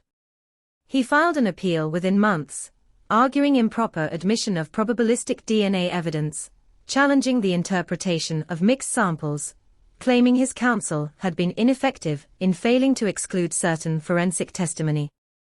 The legal machinery started grinding again. Appeals do not ask whether a jury believed the story. They ask whether procedure was flawless. The prosecution prepared for another fight. In 2017, the defense filed a motion requesting independent reanalysis of the trunk DNA sample using even newer computational models. The argument was sharp. Probabilistic genotyping was evolving rapidly. What had been cutting edge in 2015 might now be considered preliminary. The court granted limited review. The evidence, sealed, catalogued, preserved with meticulous chain of custody documentation, was reopened once more. Laboratory scientists, this time unaffiliated with the original prosecution, conducted fresh analysis. They confirmed the presence of Daniel's blood. They confirmed a second contributor. They ran updated statistical modeling. The result did not weaken the original finding. If anything, the probability ratio increased. The defense shifted tactics. They began exploring an alternative suspect theory, pointing back toward the earlier construction worker and the convicted kidnapper, who had once drawn investigative focus. They argued tunnel vision. They suggested law enforcement had locked onto their client after discovering the burial site and then built the case around him. But the record told a different story. Multiple suspects investigated, multiple DNA comparisons conducted, multiple exclusions documented. The paper trail was exhaustive. The appellate court upheld the conviction. Still, whispers remained. In small towns, doubt lingers like dust. Some residents questioned whether circumstantial evidence should be enough for life without parole. Others believed the verdict had come too slowly to matter. A few insisted the wrong man had been convicted, though none could offer an alternative explanation that accounted for the DNA, the burial proximity, the tailgate latch, the burned carpet. Time moved forward. The pipeline clearing returned to quiet. The cottonwoods grew thicker around its edges. The temporary access road disappeared entirely under grass and soil, as if the land itself were reclaiming the secret it had once been forced to reveal. Then, in 2019, something unexpected surfaced. A letter. It arrived anonymously at the sheriff's office, no return address, postmarked from another state. Inside, a single page of typed text. You got the wrong man. He didn't mean for it to happen. It was an accident. No signature. No details. Just enough ambiguity to stir unease. Investigators examined the paper, the ink, the envelope. No usable fingerprints. No DNA. The phrasing was curious, didn't mean for it to happen. That implied knowledge. But it did not identify who he was. The convicted man. Or someone else. The letter was released publicly in part, triggering another wave of speculation. Reporters called it a bombshell. Detectives called it noise. Still, they could not ignore it. They reopened certain threads quietly, reviewing early interviews, revisiting overlooked acquaintances. The convicted man's prison communications were monitored closely. No mention of the letter. No coded language in calls. No shift in behavior. The letter remained an outlier, either a cruel attempt to disrupt fragile peace, or a fragment of truth too vague to anchor. For Daniel's family, it reopened wounds. His sister gave a rare interview, voice steady, but eyes sharp. We waited 15 years to know what happened. We watched them dig up my brother's remains. We sat through every day of trial. We heard the evidence. If someone knows something more, they should say it clearly. Not hide behind a stamp and an envelope. The sheriff's department followed up on every tip triggered by the letter. None led anywhere concrete. And so the case, though legally resolved, refused to fully settle. The convicted man continued to insist on innocence in prison interviews, claiming he had been scapegoated because he was convenient.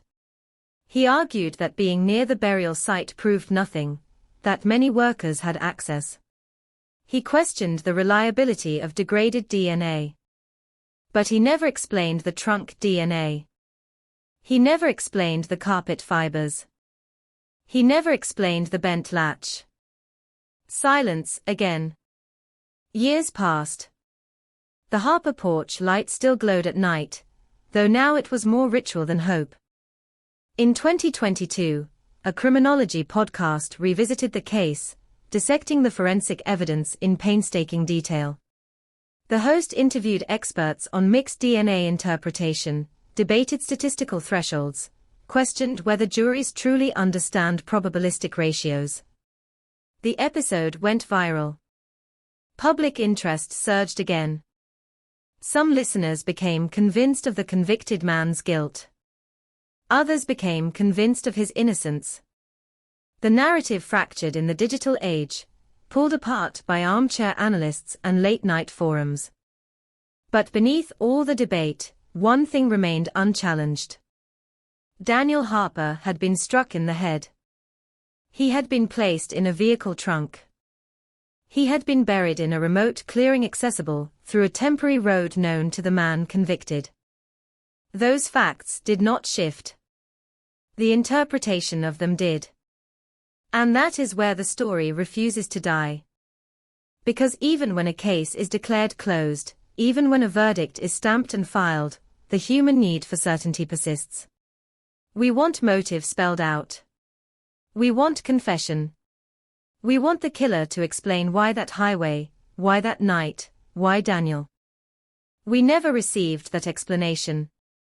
The silence that began on a freezing February shoulder of road still echoes, not as loudly as before, not as hollow, but present.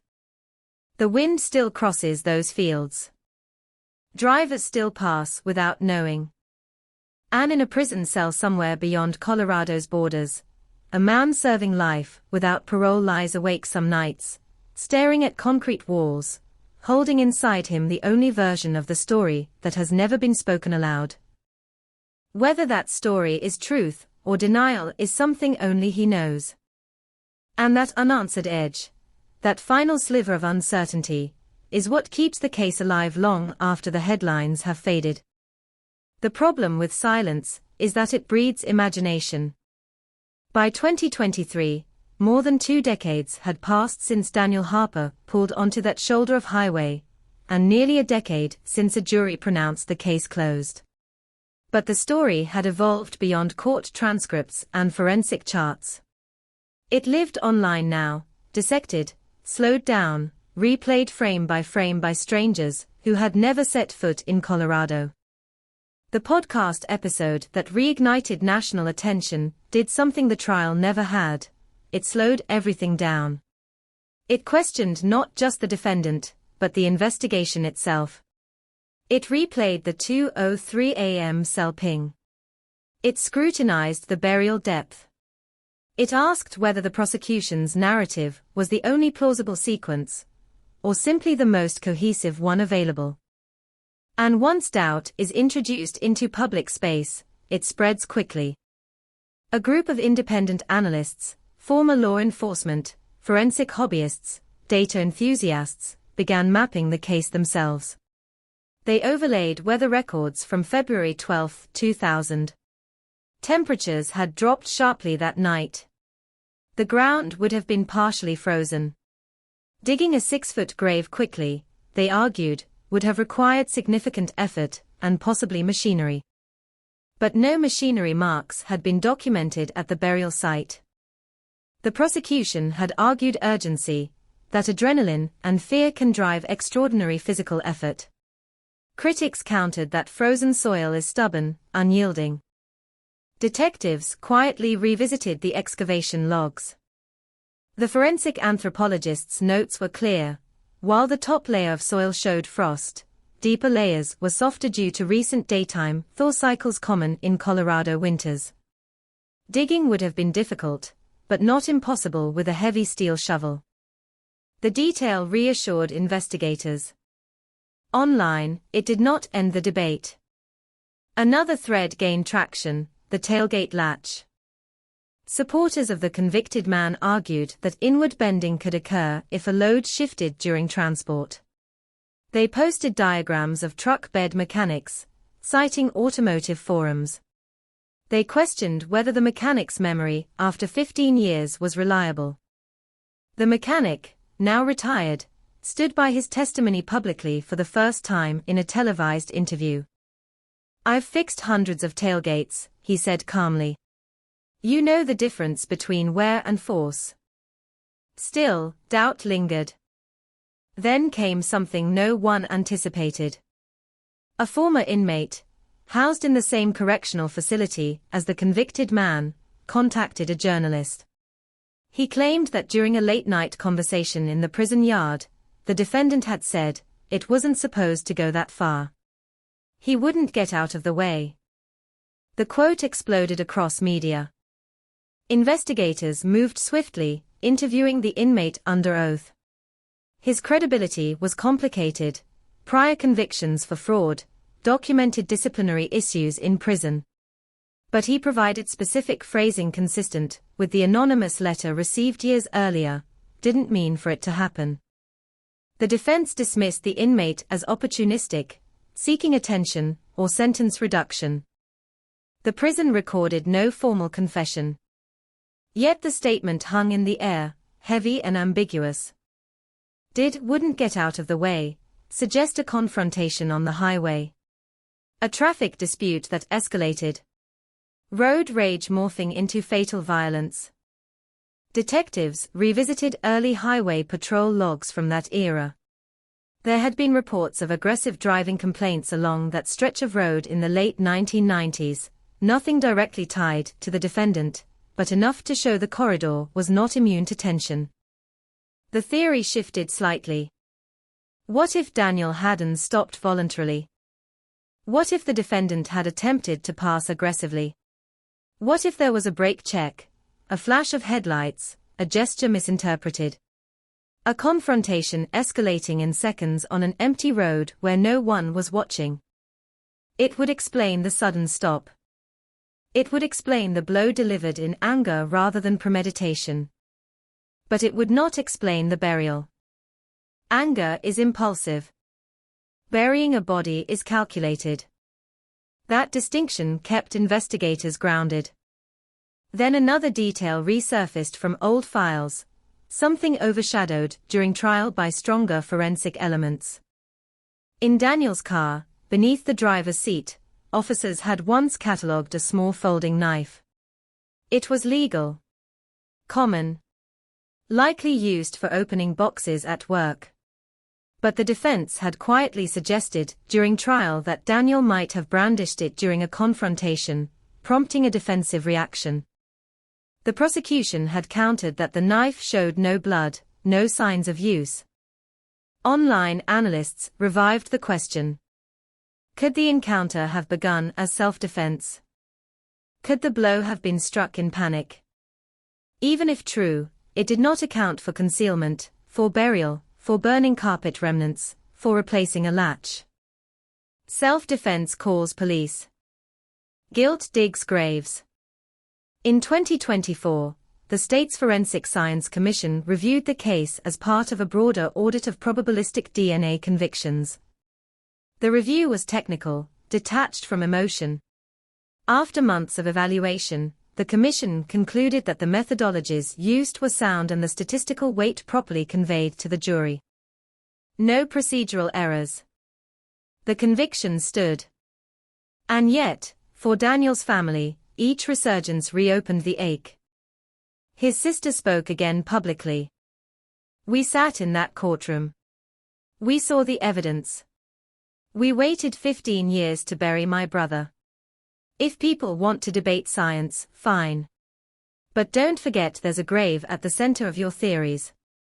Her words cut through the noise. Because at the center of the analysis, beyond algorithms and latch mechanics and frost depth calculations, there remained a man who had been 26 years old. A man who left work late one night. A man who never made it home. The pipeline clearing is unmarked now. No plaque. No sign. Just grass moving in the wind.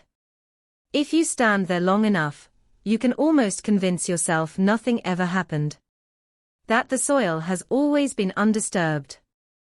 But beneath it once lay a body hidden in urgency and fear. The convicted man continues to file motions, smaller now, procedural technicalities rather than sweeping appeals. Each denied. Each logged. He has never admitted guilt. He has never offered motive. And that absence, that final withheld piece, continues to fuel speculation long after the legal chapter closed. Because humans crave narrative symmetry. We want the why. We want the moment of confession, the unraveling, the emotional release. Instead, what remains is quieter. A verdict supported by converging fragments. A prison sentence. A headstone.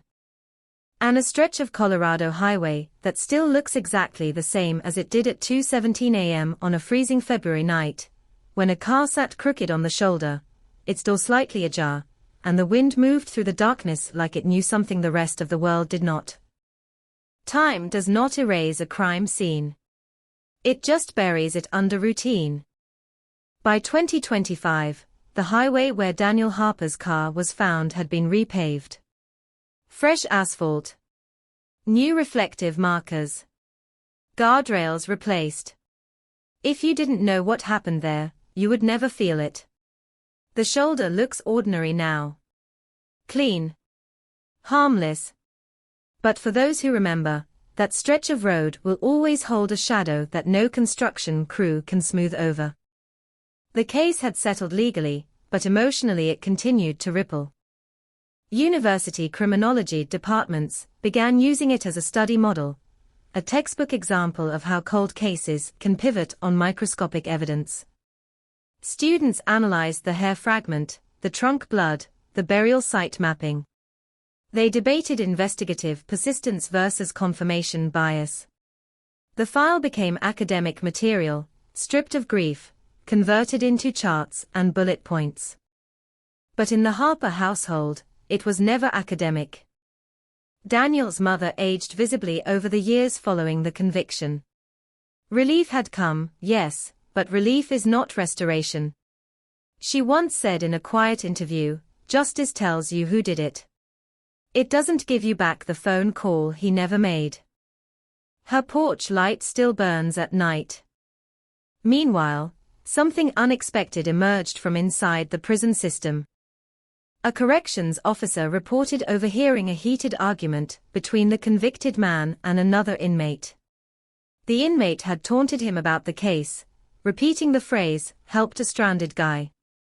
The officer claimed the defendant snapped back, "He should have stayed in his car." The statement was not recorded. It was reported secondhand in an internal memo. Legally useless, but psychologically revealing. Detectives obtained the memo and logged it into the case file. "He should have stayed in his car." The phrase reframed everything. It implied confrontation. It implied that Daniel exited his vehicle. It implied choice, or at least perceived choice. Investigators reconstructed that scenario again, this time imagining not premeditated abduction, but escalating roadside conflict. 2 vehicles stopped. Words exchanged. One man stepping out. Another stepping closer. Cold air. Headlights cutting through darkness. Anger flaring in the isolation of an empty highway. A blow struck in rage. Then panic. Because anger fades quickly when reality sets in. A man on the ground. Not moving. Blood. That is when decisions become irreversible. The burial, the burning, the latch replacement, those are not acts of heat. They are acts of fear. And fear often speaks louder than malice. The prosecution's original theory had allowed for impulsive violence. First-degree murder had been pursued based on intent inferred from concealment and fatal force. But the emotional core of the crime might have been something more chaotic, a moment spiraling beyond control. The defense seized on the prison memo during a renewed appeal attempt, arguing that if such statements existed, they suggested manslaughter rather than premeditated murder. The appellate court declined to revisit the conviction. Too speculative. Too indirect. Still, the phrase entered public consciousness. He should have stayed in his car. It haunted online discussions. Some argued it proved guilt. Others argued it proved nothing. But for Daniel's family, it was unbearable. Because if true, it meant their son had stepped out of his vehicle thinking he was resolving something, a misunderstanding, a mechanical issue, a confrontation, never imagining it would be the last decision of his life. In 2026, a documentary crew visited Colorado to film a limited series about cold cases that shaped small communities. The Harper case formed the emotional anchor of the final episode. Cameras captured aerial footage of the highway at dusk. The narrator's voice described the 2:17 a.m. discovery. The forensic breakthroughs. The burial. The trial. The convicted man declined to participate. But the filmmakers secured interviews with former investigators.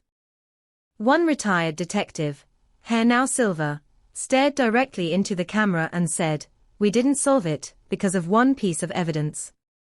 We solved it because the evidence agreed with itself." It was a simple statement. Powerful.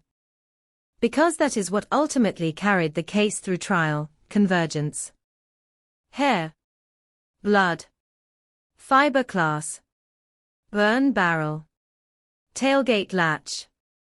Access road knowledge. Inconsistent alibi. Each element imperfect alone. Together, aligned. And yet, something still lingers beneath the surface. The murder weapon was never found. The exact sequence of events between 2:03 a.m. and the burial remains reconstructed, not witnessed. No one heard Daniel's final words. No one knows whether he understood what was about to happen. Those unanswered slivers are what keep the case alive in memory. In prison, the convicted man grows older. Appeals thinning. Legal options narrowing. Time stretching in measured increments of routine, count, meal, yard, cell. He has never offered a detailed alternative narrative. Never explained why his DNA would be in that trunk. Never explained the burned carpet. Never explained the latch. Silence again. But this silence feels different from the one that began in 2000. That silence was emptiness. This silence is weight. The difference between not knowing and refusing to say. The highway continues to hum with traffic. Teenagers who were not yet born when Daniel disappeared now drive that stretch after midnight without fear, unaware of the history beneath their tires. The pipeline clearing is indistinguishable from any other patch of Colorado grassland. And yet, if you stand on that shoulder late at night, when the wind rises and headlights blur in the distance, it's easy to imagine two vehicles stopped there. Easy to imagine words exchanged. Easy to imagine a moment when something small tipped into something irreversible. A young man stepping out of his car. Another man stepping toward him. A single strike. Then a chain of decisions that would take 15 years to unravel. The case is closed. The file is archived. The verdict is final. But the night itself, the cold, the wind, the silence between engines, still holds the only version of the story that unfolded exactly as it happened. And that version exists now in just one place. Inside the memory of a man who will likely never speak it aloud. There is a final cruelty in long investigations. They end. Not because every question is answered, but because the system has reached the limits of what it can prove. By late 2026, the Harper case had been digitized, indexed, and transferred into the state's permanent archival system. What once filled filing cabinets now lived as scanned PDFs, lab reports, witness interviews, search warrants, aerial maps, grainy photographs of tire impressions in dirt that no longer exists. Closure, in the administrative sense, is a checkbox. But cases like this do not disappear. They calcify. At a regional law enforcement conference in Denver, the case was presented during a seminar on cold case methodology. A slide flicked onto the screen, a timeline stretching from 2:03 a.m. to the arrest 15 years later. The room was filled with detectives from rural counties, urban task forces, even a few federal agents. The presenter, one of the original investigators, paused at a particular slide. It displayed 3 images side by side. The microscopic hair comparison from the original 2000 lab work. The updated mitochondrial DNA profile obtained years later. The photograph of the burned carpet recovered from the suspect's property. He turned to the room and said, "We didn't get lucky. We just refused to forget." That refusal was the real engine of the case. Because cold cases are not solved by dramatic breakthroughs alone. They are solved by someone reopening a file on a quiet Tuesday afternoon and deciding it still matters. After the conference, a young detective approached the presenter. "What made you go back to it?" she asked. He answered without hesitation, "His mother." It wasn't politics. It wasn't media pressure. It wasn't professional pride. It was a porch light that never turned off. Meanwhile, in the prison where the convicted man serves his sentence, routine continues. But something subtle has shifted. According to sources familiar with his housing unit, he has grown increasingly withdrawn over the past year. Fewer conversations. More time alone. Declined recreational programs he once attended. No confession. No retraction. Just withdrawal. Some psychologists suggest that long-term inmates convicted on circumstantial convergence cases often experience a late-stage internal reckoning, not necessarily admission, but confrontation with inevitability. The appeals exhausted. The narrative fixed. The outside world moving on. Guilt and silence can coexist. So can denial and memory. In 2027, a journalist submitted a Freedom of Information request seeking access to certain sealed portions of the case file, specifically, any additional statements made during post-conviction interviews. The request was partially denied. Portions remain redacted under victim privacy protections and investigative privilege. The journalist published an article anyway. It ended with a single sentence. There are still paragraphs in this story that belong only to two men. That line resonated. Because while the court established legal truth, lived truth remains fragmented. Daniel's friends, now in their 40s, gather once a year near the anniversary of his disappearance. They don't hold formal vigils anymore. No cameras. No microphones. Just a quiet dinner. Stories retold. Laughter mixed with that particular kind of silence that arrives when someone should be there and isn't. One of them once said, "I used to imagine him frozen at 24. Now I imagine him aging with us." That is the other cruelty of unresolved moments. They trap the lost in time while the living keep moving. The stretch of highway has a new exit ramp now. More development. A gas station built less than a mile from where Daniel's car was found. Commuters stop there nightly, unaware that beneath their convenience lies the geography of a crime that once consumed a community. If you search the case online, you'll find summaries. You'll find headlines. You'll find true crime threads debating motive. You'll find arguments about evidence. But what you won't find is the sound of that wind at 2:17 a.m. You won't feel the texture of panic in the minutes after violence. You won't know whether there was a plea, or a threat, or stunned silence. What we know is this. A young man left home and never returned. A vehicle was discovered on a dark shoulder. A burial site was found in a pipeline clearing. A trail of microscopic evidence waited patiently for technology to catch up. A man was convicted. A family received justice, but not restoration. And somewhere between anger and fear, between impulse and concealment, a decision was made that could never be undone. Cold cases are often described as ghosts. But ghosts suggest something ethereal. This case was never a ghost. It was a weight. A weight carried by investigators who refused to let it drift. A weight carried by a mother who kept the light on. A weight now carried by a man serving a sentence measured not just in years, but in silence. The file may be archived. The verdict may be final. But the night itself, the cold Colorado air, the stopped cars, the fatal step onto asphalt, remain suspended in a place no court can enter. And the truest version of what happened in those final seconds still lives in a memory that may never be spoken. That is the final chapter.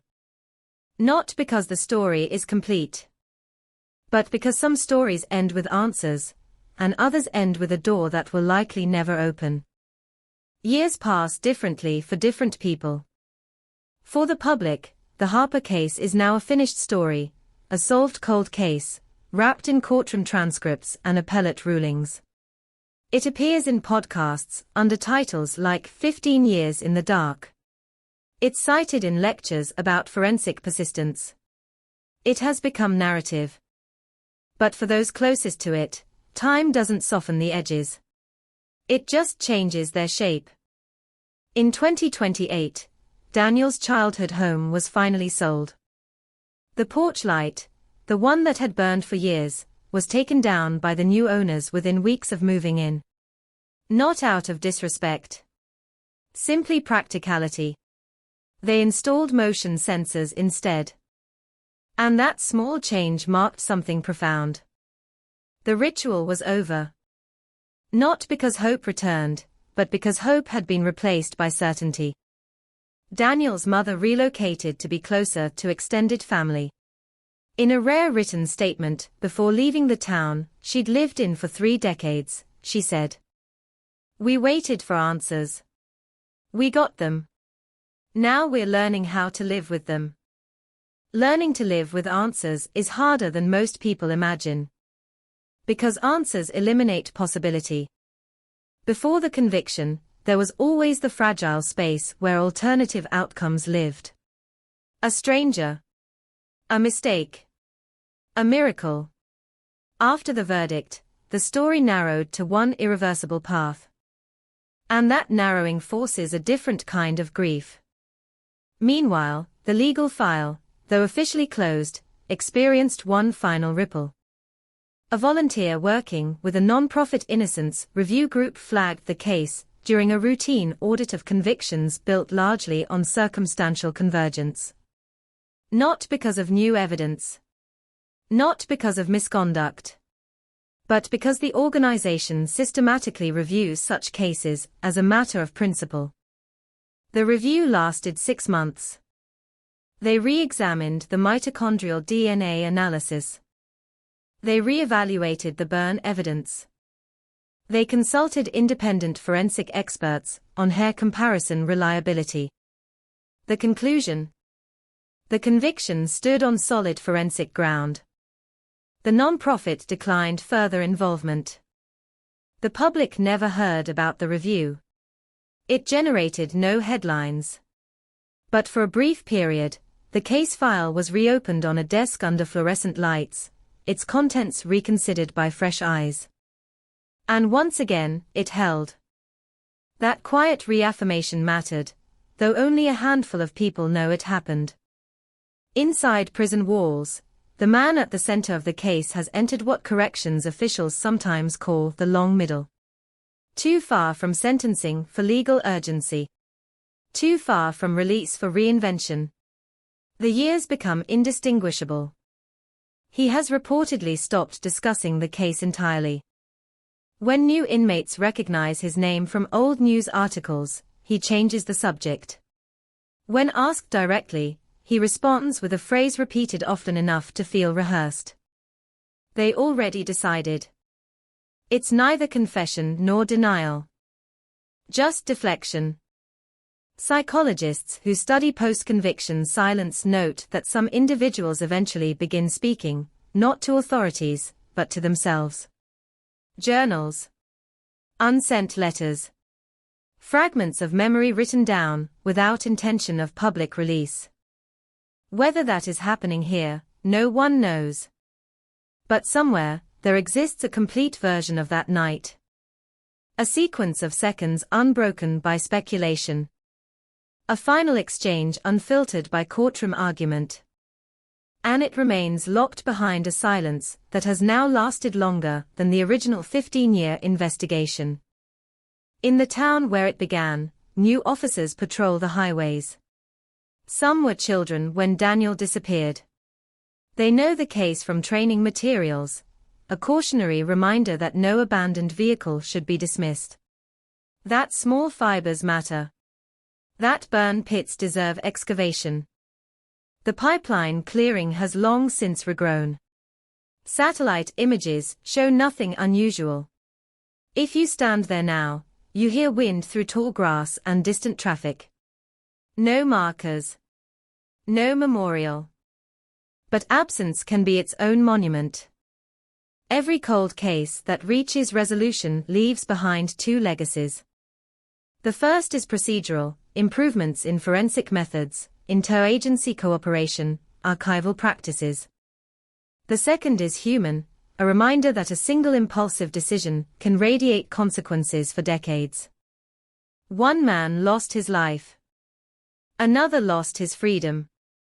A family lost the future they expected. A community lost its sense of uncomplicated safety. And time lost its illusion of distance. In 2029, nearly 3 decades after that early morning on the highway, a journalist revisited the case one last time. The article avoided sensationalism. It focused instead on a single question. What does justice feel like when it finally arrives? The responses varied. For investigators, vindication. For the town, relief. For Daniel's family, quiet. And for the man serving the sentence, silence. Perhaps that is the final truth of this story. Not the forensic charts. Not the appellate rulings. Not the documentaries. But the silence. The silence before the strike. The silence in the trunk. The silence in the courtroom as the verdict was read. The silence of a porch light that no longer burns. And the silence of a memory that may never be shared, holding within it the only exact account of what happened in those final moments on a cold stretch of highway. The case is closed. But silence, unlike evidence, does not expire. There is a point in every long story where the facts stop changing, but the meaning keeps evolving. By 2030, the Harper case had become less about what happened and more about what it revealed. New detectives entering the force study it not for drama, but for discipline. They study how evidence was preserved when it could have been discarded. How a single hair, once limited by technology, became decisive years later. How patience outlasted doubt. But outside law enforcement circles, the case has taken on a different life. It surfaces in late-night conversations about trust. About roadside encounters. About the fragile line between inconvenience and danger. Parents reference it when warning their adult children to stay inside locked vehicles. Call for help. Don't get out. The advice carries weight now, rooted in a memory that reshaped instinct.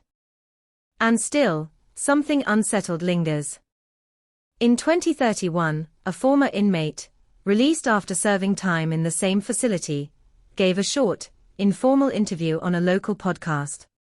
He had shared a housing unit with the convicted man years earlier. When asked about him, he paused before answering. He didn't talk about the case, the former inmate said. But sometimes at night, he'd wake up sudden. Like he was reliving something. Not screaming. Just sharp breathing. Then quiet again. It wasn't evidence. It wasn't confession. It was human. The clip circulated briefly online. Some interpreted it as guilt surfacing through subconscious cracks. Others dismissed it as rumor led onto tragedy. But the detail lingered. Because memory does not operate on legal standards. It operates on sensation. The mind replays moments differently than a courtroom reconstructs them. It preserves fragments, the glare of headlights, the crunch of gravel under boots, the metallic scent of blood, and loops them without context or resolution.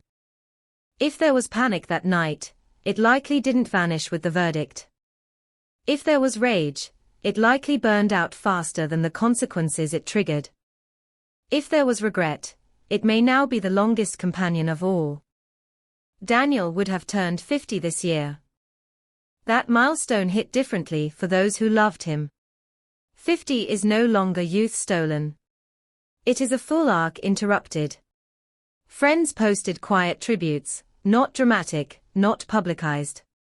Just photos aged by decades. Graduation pictures. Fishing trips. A smile frozen in the late 1990s. Time has continued to move around him. It always does. Meanwhile, advancements in forensic science continue to accelerate. Cases older than his are being solved with genetic genealogy, expanded databases, algorithmic mapping of evidence patterns. The Harper case, once a breakthrough story, now sits in the early chapter of that technological revolution. And that perspective matters. Because it reminds us that justice is often a collaboration between persistence and progress. The original investigators could not have solved it in 2000 with the tools they had. But they preserved the fragments anyway. They believed that someday, science might catch up. And it did. That belief, quiet and stubborn, is what bridged 15 silent years. In the end, what remains most striking about the case is not the violence itself. It is the chain reaction. A stalled vehicle. A decision to stop. A man stepping out. An escalation measured in seconds. A concealment measured in hours. An investigation measured in years. A sentence measured in decades. All from a moment that likely began as something ordinary. That is the unsettling truth. Most irreversible events do not announce themselves. They unfold inside mundane settings, highways, parking lots, empty clearings, places people pass every day without sensing what history once held there. In the town where Daniel grew up, new families have moved in. Children ride bikes along sidewalks that once carried missing person flyers.